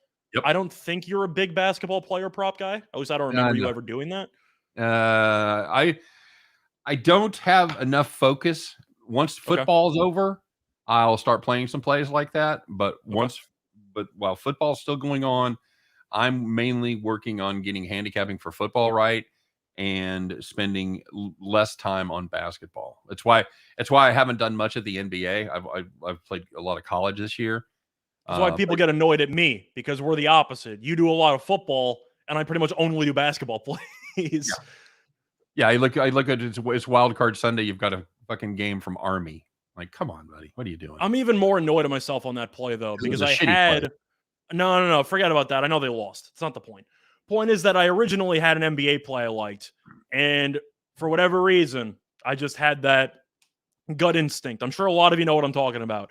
You like a play, you look at it, there's nothing not to like about the play, and yet for some reason, your gambling just gut tells you don't do it, take something else. And the play I took was Army. The play I originally liked was Minnesota -4.5, fading against the Curry-less and Draymond-less Warriors, and they won by 20. So I had one of those moments where I loved Minnesota, I was preparing the write-up, and suddenly I just decided, you know what? I don't have a good feeling about this one, and for no reason at all. And they won handily. But I was going back to my point. For player props, there are some players you always keep tabs on for triple doubles, just blindly looking at lines. One example could be Doncic, looking at triple doubles. Jokic, of course, is an all-timer. Right. Even LeBron, if Westbrook's not playing. Westbrook's a given when he doesn't have LeBron stealing his rebounds or whatever. But Doncic today for a triple double was plus 420. What does he get per year? He gets like 12 triple doubles? Yeah. 15 triple doubles? Something. He played against Oklahoma City once this season. He had, I think it was 20, 10, and 9. Like, yeah, I'll take the plus 420. Like, what are you talking about? By the way, I saw D from Detroit before said he met Kid Rock before he was Kid Rock. Was he Kid or was he Rock back then? He was just small town Bobby. You're small town Bobby? Yeah. Now he's hot like wasabi. Is that right? Bars. Now you went from small town Bobby to be. I can't remember what the other line is at. Yeah, from that song. To get in the pit and try to love someone. No, right? Not that. No, I know it's I know that's my favorite Kid Rock song. I will listen to Ba with the Ba every single time. I went from small town Bobby to something with wasabi. Okay. GT Heel says, when you think of Kid Rock, you think of cowboy boots. Scott, you were definitely from New York. No shit. Yeah. No shit. Because I you know what? I like Kid Rock. I saw Kid Rock in concert. He's very good. I will listen to Ba with the Ba every time it's on because I think that song is fantastic every time. Yep. See, small town song. I mean, what you want. Oh, Even that's Cowboys. Cowboys not never, bad too. that's you never met a motherfucker quite like me. That's the song. Yeah. That's what song that is. I think Cowboys good too, but Ba with the Ba is my favorite Kid Rock song if I had to pick one. But then again, you mentioned Nickelback before. I know it was about Al Michaels with broadcasting, but hot take here. I actually like listening to Nickelback. Yes. And I like Limp Bizkit. Deal with it. I think they're good. Okay? I'm going to say it. I think they're good. Sorry. What do we got going on here, buddy? Somebody got hit making a tackle to bring out the stretcher. It didn't look good. The guy wasn't moving. God damn it. I can't say I know which player it was, though. I saw he had a single-digit number. But somebody on Arizona is being carded. Was he any good at rapping? Because during his concert, he wore. Oh fuck! There it is. Oh shit! That's just. It was not good. It was not good. Fuck me. That is just the kind of problem. Oh no. Yeah. Oh no. Oh, it's booking Buddha Baker. Is that dude. Buddha? God, that's damn Buddha, it. right? Oh my god! Fucking move, dude. That is. Oh, Jesus Christ. See, what I don't understand, though, is that if there's a penalty for lowering the crown of the helmet, isn't that 15 on the offense? It also doesn't help that Cam Akers is taunting over his head. I think I've seen it called twice in my life. Isn't that what you're looking for? They were supposed to have the big They were supposed to have the big effort to start calling that a couple years back, and I think I've seen it called twice. I totally. It didn't help that the guy's unconscious on the floor, and Akers is telling him he's too little, while the guy's completely unconscious. That should be taunting minimum, but if you're looking for offensive targeting or offensive whatever, lowering the crown, I know that they called that in the Bengals Jets game earlier this season, whatever, with the crown of the helmet. That's the definition of it, isn't it? Yep. He TH's Rosie, he went into to make a tackle. They both lowered their heads, and he hit his neck. It hit his head at just a fucking bad angle, dude. God damn it. Talking about Kid Rock rapping, I saw him spin the ones and twos. That's part of his show when I saw him in concert, and he was actually pretty good. He was. I heard he's great live. He was. His band, the Brown Trucker Band. I forgot her name, but the female drummer kicks ass. Very good. Very very good. Female drummer kicks ass. But yeah, I saw him. They got a DJ thing because he got a DJ with his band, and he went up and fucking spun the ones and twos and was good. Of course, I'm an old man. What do I know about fucking DJing? I know he made like a lot of scratchy noises that really seemed in time, and it was cool to see. See, Sonny D saying that he hates Nickelback, which is your opinion. It's fine. Right. I can listen to him. I don't know if Nickelback is actually that bad, or they just replaced Creed. Yeah, as the ultimate basic white guy music. Yeah, that's the thing. I mean, it's figured you out. Comparison? I think it feels like Creed was the original. We hate this band because they're just there. It seems like that's what Nickelback became. Yeah, fuck it. I liked Creed. I like Nickelback. Not bad. You and I have talked about the Creed without Scott Stapp and with fucking. Scott, the guy from fucking Alter Bridge. What's Miles Kennedy? Yeah, that's a great band. If you haven't fucking checked out Alter Bridge, Miles Kennedy, great guitar player, fantastic vocalist, and the cat from Creed is an underrated Blackbird, one of the best guitar solos of all time. It was actually rated by Guitar Player magazine as the best guitar solo of all time. I think that they were a good band. Of course, they have the memes now where you see it on Thanksgiving at least 50 times. On Twitter, you just see the Creed halftime performance in like Dallas in Cowboy Stadium with the people flying through the air, and they're just going through, can you take me? And then they're just flying through the air. You know what I'm talking about? Everyone sees it on Twitter at least like 10 times on Thanksgiving, like by that Thanksgiving time. But yeah, I feel like they're a decent band. Nickelback, I don't mind. I feel like most people don't like Nickelback because the lead singer's a dick. I feel like that's why most people don't like him. Same way with Creed. That's what I'm saying. I feel like it's more just the actual personality of the singer. That's why people don't really like Limp Bizkit. I think that they were decent. People just think Fred Durst is an asshole. Yeah, well, I think they're right. They could be right, but I'm saying I do think that when people say this band sucks, I feel like it's just personal hatred towards the singer. I was in LA for the last Woodstock, and that was you mean 99? Yeah, that was no the. Or it's 2000. Sorry. Yeah. That was the water bottle. It was 99. Yeah, that was the burn it all down shit. We counting money over here. That's why I'm not a singer, man. That's why I'm a handicapper, because I can't sing for crap. See, what I just did is how people pretend that Creed sounds like when they hate Creed. But I don't think they sound that bad. No, I bet it sounded a lot better in your earphones, didn't it? It sounded awful when I was singing it because I know I can't sing. I know my limitations. So keep that in mind. I sang for a band for about a year. You did everything. I'm not going to tell you we had a fucking hit or anything. We played fucking dives, dude. I think we played about 6 live gigs in a year. See, I don't know how you had the time to be a comedian, a singer, and a rocket scientist at the same time. I don't know how you pulled it all off. Hard to believe, isn't it? Mm-hmm.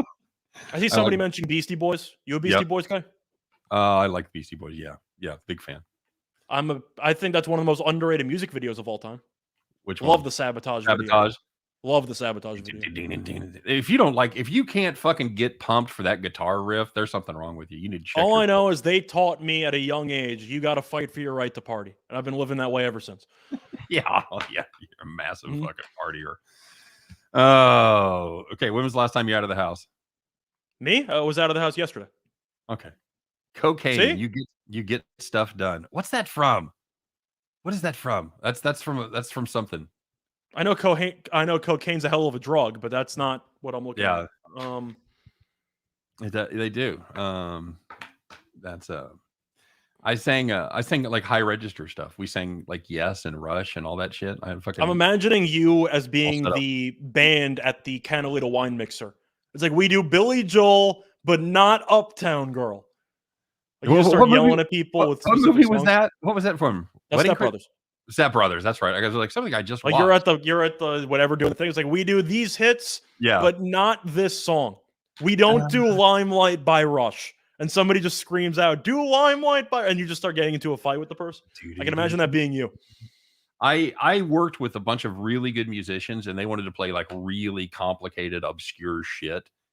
And I want to play stuff that people will dance to, because that's kind of our job, is to get people dancing and drinking. And they want to play like we play Rush. They want to play like YYZ, or as Rush called it, YYZ, which it's an instrumental. I don't know if you're probably not a Rush guy, but it's just the fucking intricate shit and fucking time changes and all kinds of shit. And, come on, Weber. I thought you were home, buddy. I thought you got home. You got another parlay working? What are they up right now? I'm behind, dude. I don't have the up-to-date Don Best. I only pay the $100 a month, not the $500, so I don't know. By the way, cue the sound effects. The sun's covered. Nice. We did it. Yeah. Yes, I did. We did 2 Iron Maiden songs. We did Number of the Beast and we did Run to the Hills. For the record, by the way, I said Devin Booker was going nuts with 25 in the first half. Mm-hmm. Can I interest you in 48 points on the second night of a back-to-back? Jesus. Not 48. And I said, don't worry about the Suns in crunch time, because they get buckets in the fourth quarter. 34-16. Nice. Well done. Beating the shit out of them. Yeah. I like Bruce Dickinson, one of the most underrated vocalists of all time, by the way. Lead singer with Iron Maiden. Fantastic. Deserves to be up at the Pantheon. ZZ Top. Yep. I like the ZZ Top. I've seen them a few times with the laser show and everything. That was very cool. All the way to No Sleep Till Brooklyn, James. No Sleep Till Brooklyn. Paul Revere and the Raiders. That's kind of my growing up music when I was a kid. Those are like my 45s with Paul Revere and the Raiders and stuff. And then Mark Lindsay, lead singer of Paul Revere, later did. I know you were old, but Arizona. You were there for the Revolution? Yeah, I was there for the Revolution. I was there for defending the airports during the. You look great for about 200 and Thanks, 40. Buddy. That's right. Yeah, about 240. Yeah. I miss 240. Good times. Fuck is going on here? Wedding Singer, Scott. I just watched The Wedding Singer this week, man. Somebody kill me, please. Oh my god, dude! That fucking scene. That well, Scooby Doo. Yeah. Playing that Jay Giles song. The fucking Love Stings. Love Stinks. Yeah. Good call on the farm play. Oh, fuck yeah, dude. That's I mean, heck yeah, Joan. Sorry. I forgot what was your. Oh, now we're calling out the cursing. We're 2.5 hours in. I know, right? There's ladies present. Be cool. By the way, I did a bunch of blow with a bunch of comedians, but no, we can't curse here. Come on, come on. That's a little bit. That's too much for me. Come on. Partridge. I loved the Partridge Family. You're sleeping and right in the middle of a good dream. Come on. Who doesn't love a little Partridge Family? Sam Kinison is professor and back to school. Yes, that was that was filmed on my campus. That was filmed at the University of Wisconsin-Madison. Oh, is that right? Yeah, I did not know that. That's why if you actually watch the movie, they have a scene with like a bridge or two on campus. That's in Wisconsin. There you go. The bridge is on campus. All right, quick trivia question: anybody know where Animal House was filmed? Scott, do you know? Ooh. You told me this before. I have. I've told you this before because we've bet on them before. It's either an Ivy school or it's in like the Pennsylvania area. Nope, West Coast. Not even close. Okay, cool. I remember we had this conversation and I had the exact wrong answer. Great. Oh boy. Remember the Pac-12. I figured as much, but it's not coming to me. Is it Arizona State? It's Oregon. Damn it. Yep. Damn Ducks. Oh man. See, this the Buda Baker thing that it just fucking ruins me. I will be the first to admit it that shit, I don't have my sound on. I don't know what they're saying about him. I have an extra fucking instinct about that because of my kid playing football, watching my son play football every time he would be down. No, it's Oregon, David. Every time I'd see my kid go down, you just fucking worry about that. So I see that hit. Do we get an extra premium play for funning tonight for tuning in? I'll give you an extra shout out. I'm trying to think of anything. Well, my premiums are going to be started already. I mean, unless you want to go for a late night college basketball game. My premiums are going to be 1-1 today. So I've been on a pretty nice run, bud. I'm in 11-3 over the last week. So I went and I went perfect 5-0 for the wild card weekend on all the NFL games. I feel like that's the kind of state that I've been in for my daily picks, where if I lose 3 in a row, people are like, "What the hell's going on right now? What is this? What happened? I don't know what this is." And it's like, it happens. I think I only lost 2 in a row. I think we avoided the 3-gamer with a win tonight. Right. But it's been going pretty well for the last couple of weeks, so hopefully that carries over. Whose birthday is it? Elliot V. Out 500. Oh yeah, you're out 500 on the Rams minus 3.5. You're good, buddy. I think you're good. This has been a pretty clean show. Well, we do our best.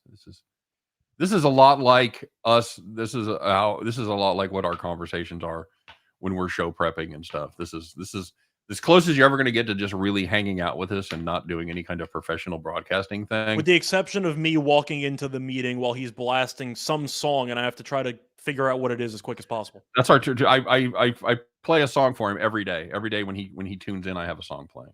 I'm batting about what am I like? You're not bad.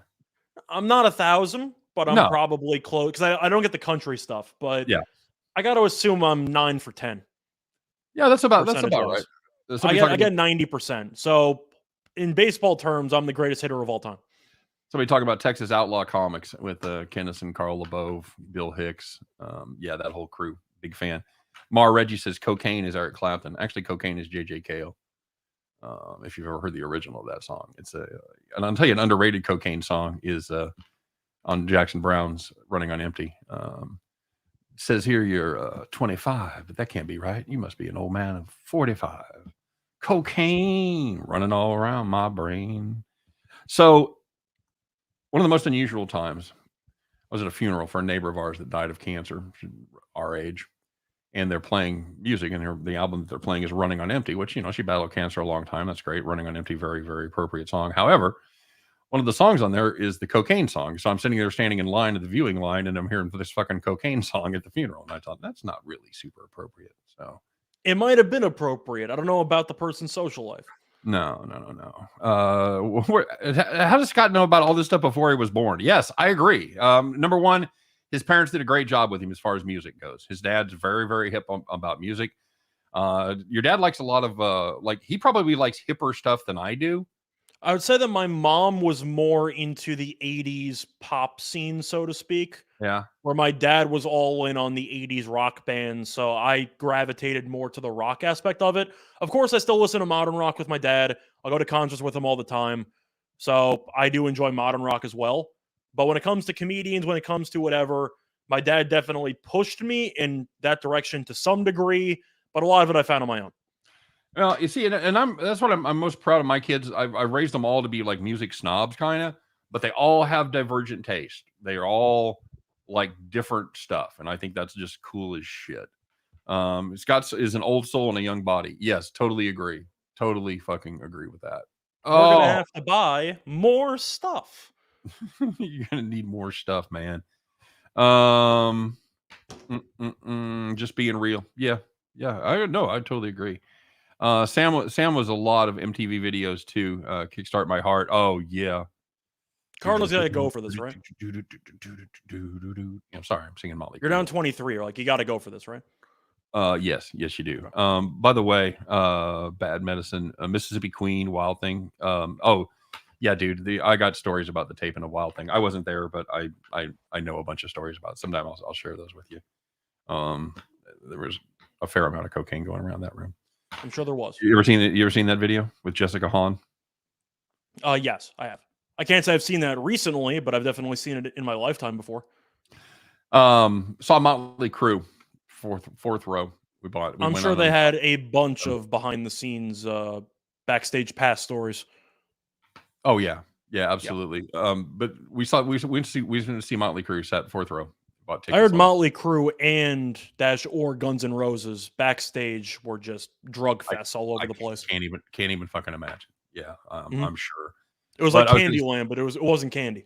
Well, I was going to say, but there's a part where Nikki Sixx spits blood, and my wife's with me, and he spits blood at us, and he misses me, but he hits my wife. I'm like, ooh! What? I'm like, what the fuck? And my wife's like, oh my god, I can't believe that was backstage, or that was during? No, that was during the show. Okay. No, and my wife was like, just like literally getting chills, like this close to the big O right there, just from getting fucking blood spit on her from Nikki Sixx. I'm like, okay. Have you ever actually listened to his solo stuff?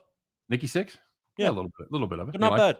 Yeah, it's all right. Yeah. I mean, he did that whole album where he talked about his recovery from drugs and whatever, but I've listened to his stuff. He's pretty good. Nathan Cerner says, I'm a big Pet Shop Boys fan. Okay. Easton Boys and then that's the only song I know. That's time to take a second to thank you both for doing this. Absolutely, David. Go Chiefs, buddy. Go Chiefs. I'm trying to remember Pet Shop Boys. No, I'm thinking of Culture Club. Never mind. Do you really want to hurt me? Yeah. I was actually thinking of Karma Chameleon, but yeah. They're really kicking. I mean, they took a holding penalty, but 4th and 20. What are you going to do? Miss the field. You go for it? Yeah. At least go onside. Well, that pulls them within 20, Scott. They turn it from a 3-possession game to a 3-possession game. David, I hope you're right. I got a bad feeling, buddy. I got a bad feeling about I get it. Kingsbury had the longest field goal. I get it. Kingsbury had the longest field goal prop. Okay.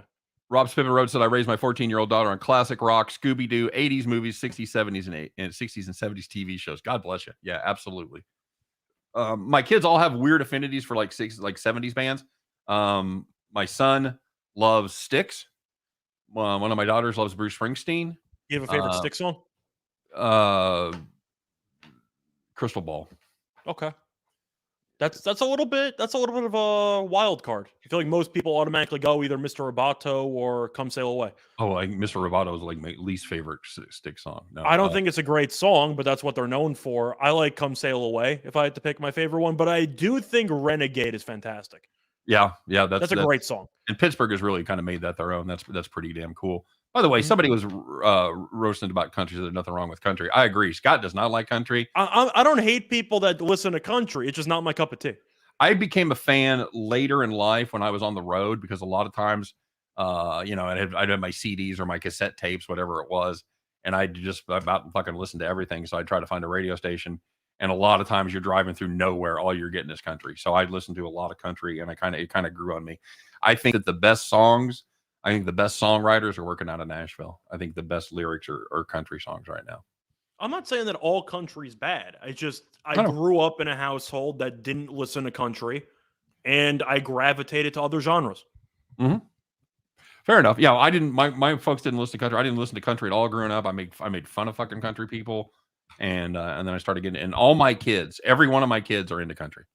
And that's one of their genres that they all like. They all like country, which is just totally bizarre. My wife can't fucking stand it at all. No country, none. Country's got the better lyrics. No question about it, man. They write about real shit. Super Slice said I watched The Goonies with my daughter and she loved it. That's excellent. That's excellent. Getting another one for the team. Do the truffle shuffle. No more renegade. That was the Goonies, right? Do the truffle shuffle. Yep. Yeah. Yep. Yeah, R. Rivera. Have you seen R. Rivera in the house? I'm sorry for missing you. Love Blake Shelton. Yep, agreed. Somebody said something about Toby Keith earlier. We'll put a boot in your ass. It's the American way. You like that song? It's okay. It's fine. Yep. I'm country from back in the day. I like 70s country. I can't quite get behind like the 50s and 60s, the Fergalin Husky, Tammy Wynette shit. I'm a little bit after that, more like Garth, Alan Jackson, Travis Tritt is another one of my favorites. Best rock in the 70s.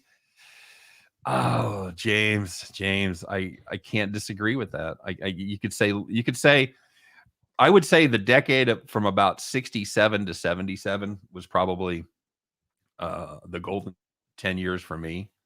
When you start with the Beatles, White Album, Revolver, of course, Let It Be, and then you go right through the Stones, the early AC/DC, of course, all the arena shit that I grew up with, REO Speedwagon, Styx, Kansas, Journey. That's all the stuff that I grew up with. Pretty much anybody who performed in a Live Aid. I just recently, Scott, found the Live Aid stream on YouTube, and I actually own all the CDs. I've got the whole collection, and I have the it all. Queen performances on YouTube. I don't know about the other ones. They're all on there, buddy. I watched it all beginning to end. I didn't do it in one sitting, but I had it going on. The Queen one's fantastic. Oh yeah, no question about it. Doing Radio Gaga and with the audience, doing the rhythmic clapping and everything.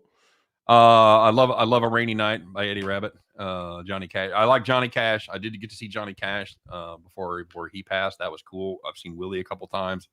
Yeah, I'm cool with that. I'm all good with that. Stand by. Oh man, that's my favorite Blues Brothers. Fucking when they're doing the chicken. You weren't a bigger fan of Rawhide? No. I actually watched that the other day. They showed Blues Brothers 2000 right after it. I actually had not watched it. It's okay. I mean, you take it at face value. It's a sequel that shouldn't have been made, but it's whatever. I thought John Goodman was actually good in it.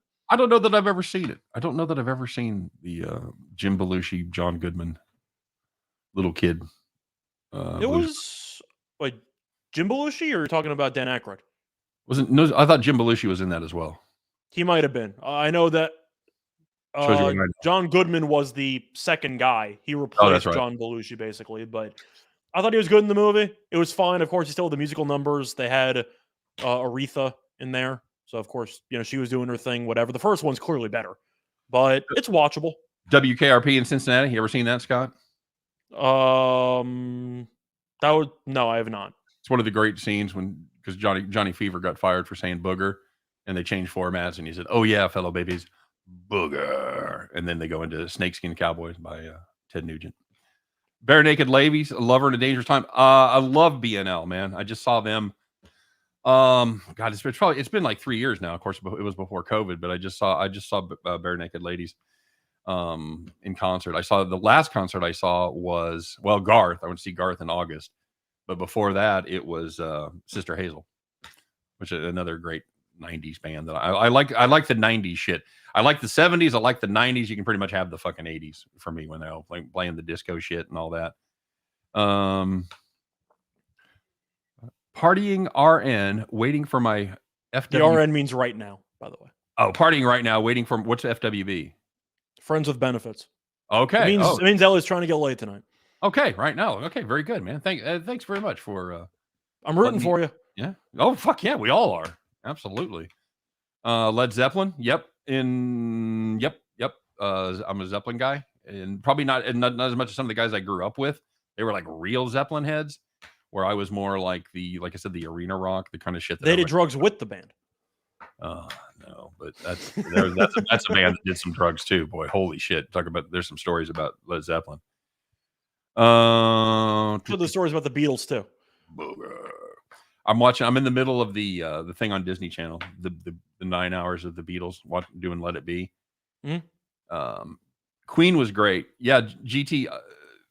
That was probably one of the top live shows I've ever seen. I saw them 3 times, but they did it. They did a version of Now I'm Here.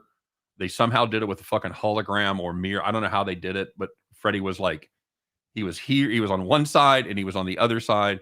Now I'm here. Now I'm here. And it was, I don't know if to this day, I still don't know how they did it, but it was really cool to see. Whitesnake. I like Tawny Katane. Does that count? It's a good music video. It is a good music video. It's almost as good as the War and Cherry Pie music video. Yep. David Coverdale, another great vocalist that doesn't get enough appreciation. It could be me, Scott. I don't think Cooper Kupp's going to get there. Oh, wait a minute. It could be me, but that's so funny. I don't know if it's a bad beat on the under or not, but we're gonna see here. You need 1 touchdown, an extra point. I could use a touchdown by Higbee, buddy. Just saying. I got no action on the game anymore, but I'm rooting for you. I've still got Higbee and Michelle. Him and Michelle. Yeah. So. Jethro Tull fan. Jethro Tull was the first outdoor concert I ever saw. I saw Television in 1977 with Robin Trower. Jethro Tull made us a lot of money this past year. Ian Anderson. You won a World Series. Yeah, I played the flute, believe it or not, in grade school and middle school. You played everything. Okay, everything's just a flex at this point. Dude, I'm telling you, a man playing a flute is not a flex. I don't know. I think it is. When you throw it in with all the other stuff you've done, I think it counts as a flex. Because what have I done? I have no idea. You're young though.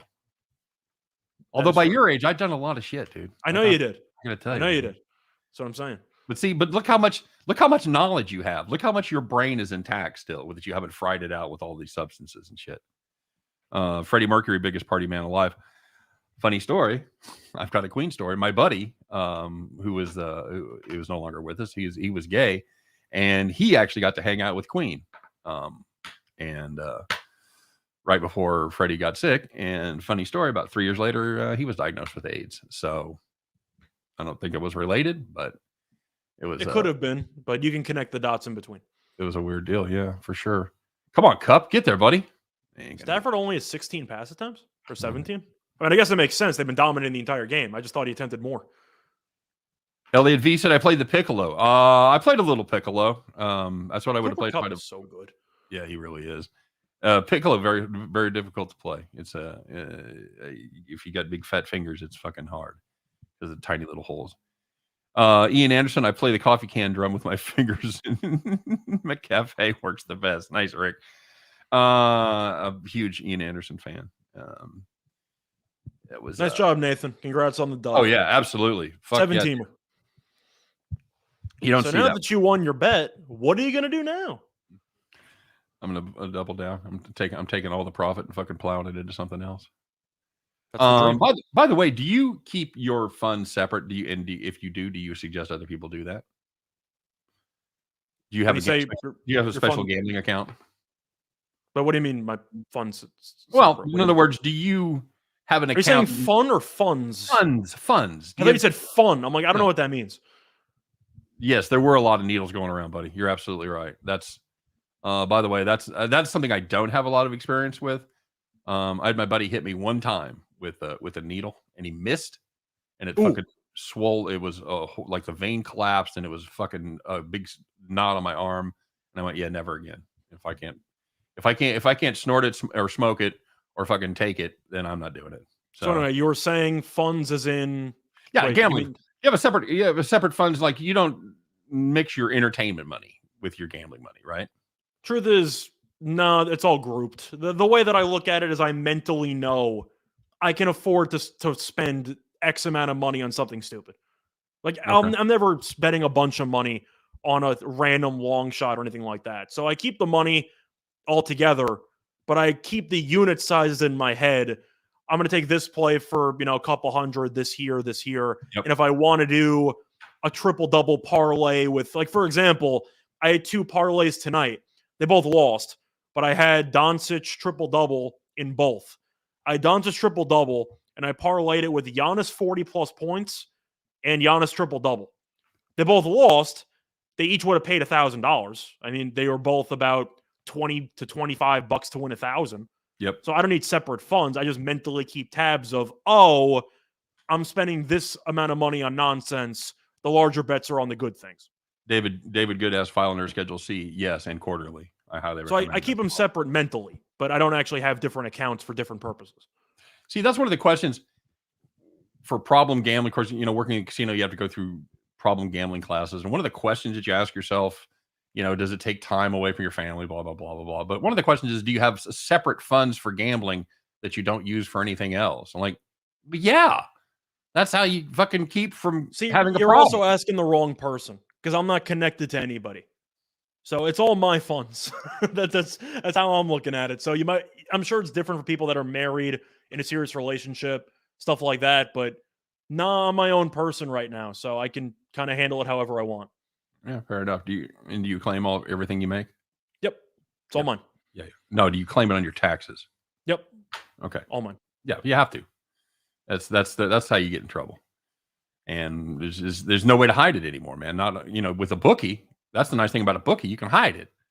But when it's hitting your bank account, ain't no way to hide it, man. So yeah, I highly recommend that. It is your 401k. Yes, it is kind of my 401k. I've got other investments, but I don't. So you mentioned taxes. I'm not sure about some of the nuances on some of the stuff. I know that there are like credit cards or credit card-ish things that are attached to like PayPal and Venmo now. Mm-hmm. I'm not sure how that works out with taxes. What do you mean?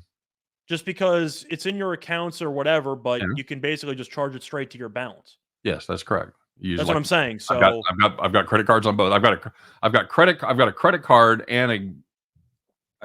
on Venmo, and I've got a credit card and a online card on PayPal. But I'm saying it technically never hits your bank account. No, it doesn't hit my bank, but no. Technically. But yeah. It's a very, very thin line. Yeah, it's still, they treat it just like a bank account. It's not really a thin line. Blues win tonight. Somebody asked us about that when we both like the Blues over the Preds there. Yeah. They end up winning on the puck line. That's good. How the Islanders end up doing? Scott, I didn't see. They won. I believe they won 4-1. Oh, went under? That's exactly what I said.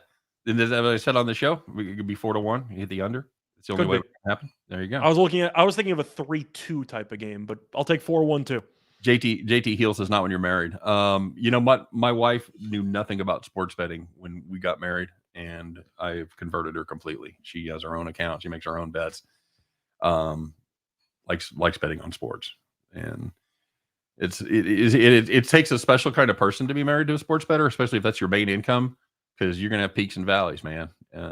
That's also just the monetary aspect. That doesn't even involve the emotional swings that some people have. Your losses offset your gains. Yeah, absolutely true. We used to tell people to go to the track and pick up losing fucking tickets just to offset your gambling wins, because that's the only thing. That's a real scheme that a lot of people haven't thought of. What's that? Picking up losing tickets at the track? It's a thing, of course. Or absolutely. Even just you go to a local sports book, you just pick up a bunch of tickets that lost. Yep, absolutely. Yeah, only thing can offset a gambling win is a gambling loss. You're filling out the W2G, fucking whatever that is. Well, now that's legal in New York, I'm gonna have to fill out a decent amount of those forms. Rick says, I find betting at the window is better than on your phone. That's not a bad plan, Rick. I understand the advantage of having, if you have a sports book and where you can get good numbers and everything, that's a fine plan. Well, I feel like it also is psychological. I've mentioned this before, where it's the dangers of using a credit bookie.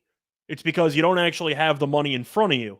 So when it says you're down 200 for a random number, on a computer screen, it's not the same as you shelling out $200 out of your own wallet.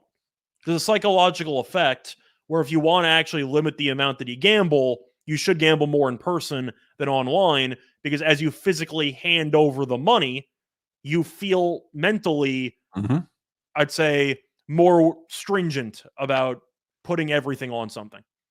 David Good says, my wife is addicted to listening to you guys. She's even listening right now. 2 retired professors. Fuck, that is definitely raising the IQ of this show with two professors listening to us. I'll be the first to admit our audience is probably way smarter than we are. Not much, no question about that. I know what to screw in a light bulb every other day, so you know. Phone lets you look at 12 different books at the same time, though. Yeah, that's the disadvantage is you get the best price, and that's one of the biggest mistakes beginning bettors or novice bettors make is they get locked in on a bet and they will bet it regardless of the price. We've talked about that before, but you can't get married to a play if the numbers aren't right. I would advise everybody to find a good online odds converter and find out when you put in minus 140, find out what that win probability is, but find out how many times that bet has to win for it to be profitable versus, because everybody knows at minus 110, it's 52.38. You have to win more than 52.38% of your bets to be profitable at minus 110, but it goes up incrementally, obviously, as the bets increase. So I would highly advise finding yourself a good online odds converter and turning those plays into probability and then looking at it through that lens. Well, that's one thing I've preached in my videos since I started doing them, is that even though I'm sure people get tired of me saying it, I will always mention that one of the bullet points I have in every single play that I do, if I find it, first thing is it's available at X number at another book. And I'm sure people might go, well, who cares? That half point's huge. Yes, even it is. Full points in some situations. So yes, if I can mention or at least make it known that the Suns, for example, my play, I got them at -4. Fox bet at -5. It's a big deal. And a lot of people who are new just think, well, if they're going to win by 4, or at least 4, they're going to win by at least 5. You can't view it that way. When you're betting volume, 2 or 3 plays a day, 350 days a year, you're making over 1,000 bets. It's going to matter. And sometimes it's the difference between being a profitable bettor and a non-profitable bettor. You can be taxed on PayPal, et cetera. Yes, that's absolutely true, Ralph. That's my problem. Reichel's future wife, a bookmaker. It's like, I don't know what kind of. I got bookmakers in New York now, so no. Are you on the Tinder and the whatnot, Scott? The swiping and the whatnot, the who's what, the farmers only? I'm not on many. I might be technically on those sites. I can't say, or apps. I have not used them in months. I have really since COVID. I just never really bothered. I love being married and I love my wife and my family and everything, but it would have been fun to have an app on your phone and fucking be able to match up. I think, and everybody that does it says it sucks. Like my kids are like, oh, it sucks. I used it in college because, you know, you're in an actual town. I was also new because I was from New York. So I was like, screw it. But during COVID, I don't know. I just never had the urge really during this whole pandemic 1.5 year span to constantly look for dates. I was just focused on other stuff. I see her as being hot. Yeah, I can see Reichel marrying a smoke show. You gonna marry a smoke show, buddy? I'm gonna do my best. Are looks more important than the brain? I need a personality, of course. Then again, I want somebody that I could actually be attracted to. Of course, that's a plus. But right. I don't want somebody who's just attractive with really nothing behind the eyes. Fair enough. You know? Yeah, I get that. Yeah. So of course, cop out answer. I'd like both, please. But I don't know if we'll see what happens. But it's one of those situations where I have no interest in getting married anytime soon.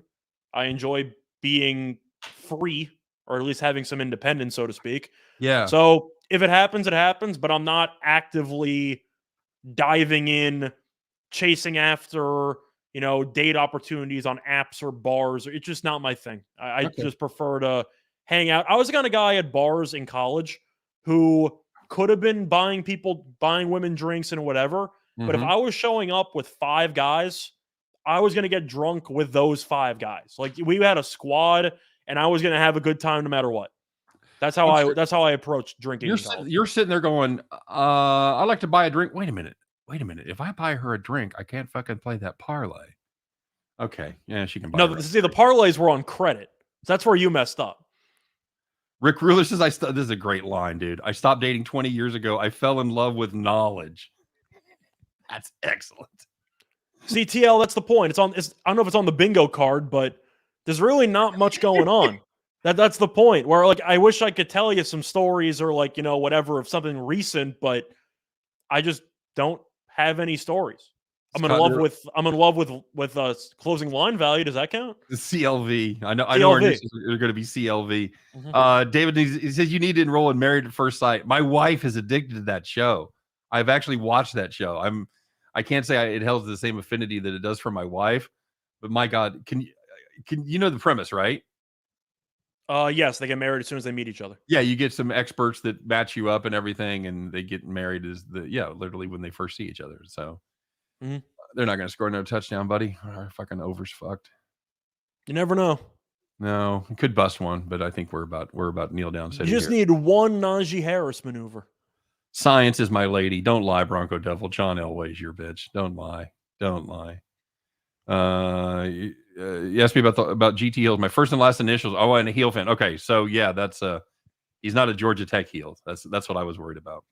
I'm trying to remember some of those other shows that were like marriage related. They had trading.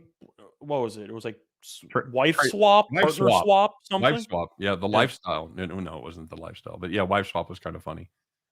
I did watch that. That was funny. No overs. Okay, no overs. They score on Married at First Sight. Yeah.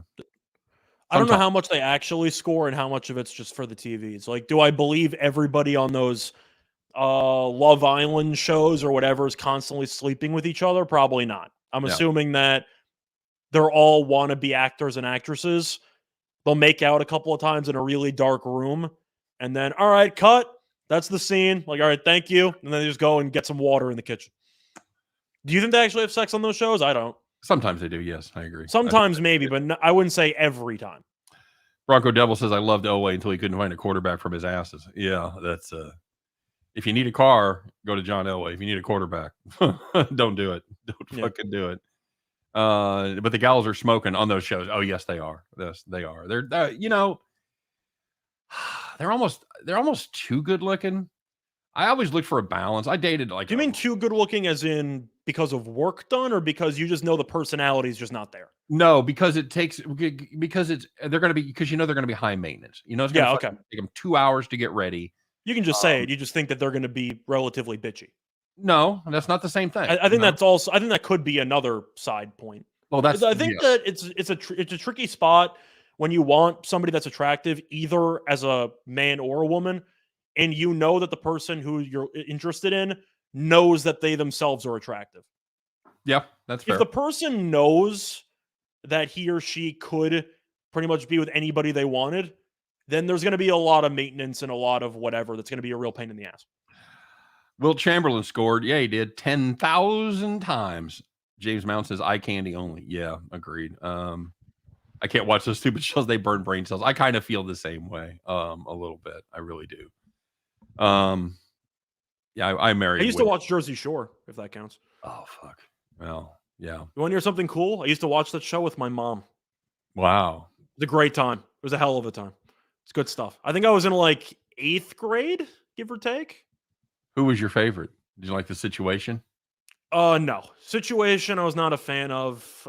It's a tough call because I wasn't a big fan of Dina. Dina and Snooki did their own thing. Like I couldn't get behind the Meatball fans. I just couldn't. I wasn't into it.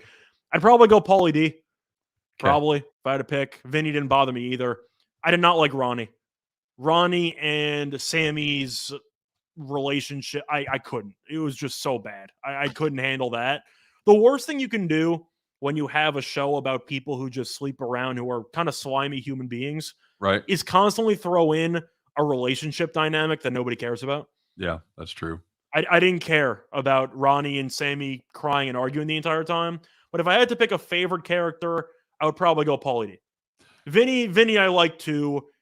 But Vinny had like a weird thing with Snooki or Dina for a little while, which I was confused by. But Pauly was just funny. I just liked Pauly. David said, I don't see you as a Cub Scout. Were you in Cub Scouts? I was not. No. Can you? That involves leaving the house. I did Little League though. Can you put up a tent? It's a great question. Probably not well. Can you build a fire? Build a fire? You bring the matches, and then you're good to go.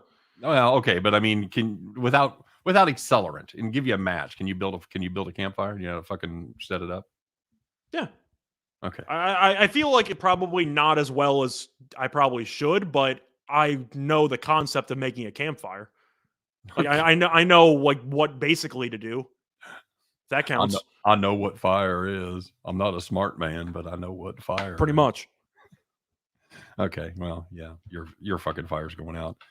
Reichel was taking bets in kindergarten. I don't doubt that a bit. What's the first bet you ever made? You remember? I still remember it. I was in. I could tell you the exact year, but I gotta remember.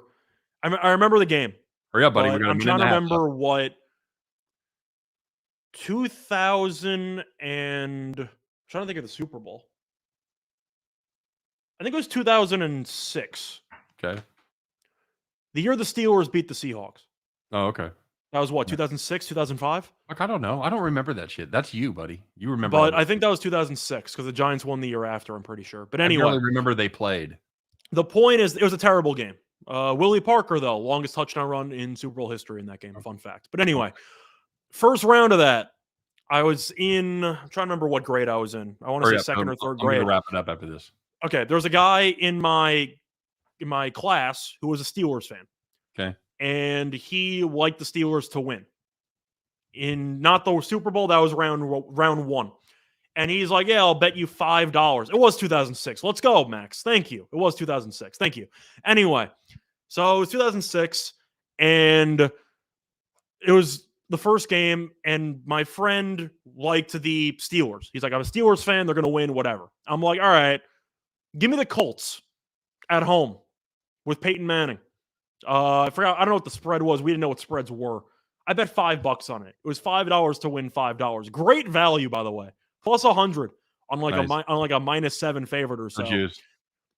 If you remember the game, it was the Big Ben fumble or interception, tackle, Yep. touchdown saving play. Steelers won the game. I lost my first bet. So My the daughter- first bet I ever remember making was that Vander Jack shanked field goal in that Colts Steelers playoff game. Nice. My daughter was born at halftime in that game. That's a cool story. My daughter was born on Thanksgiving during the Cowboys game, so I can relate. Nice. Do you remember All your right, first guys. bet? What's that? Do you remember your my first bet, either spot. legitimate or not legitimate? No, no idea. No, But that was the first one that I had. It was the Steelers beating the Colts in Indy. Me Good. not understanding that Peyton was the king of the one and done. Well, we will be at the Marriott, Nature Boy. Woo! Woo! I can't do a good woo.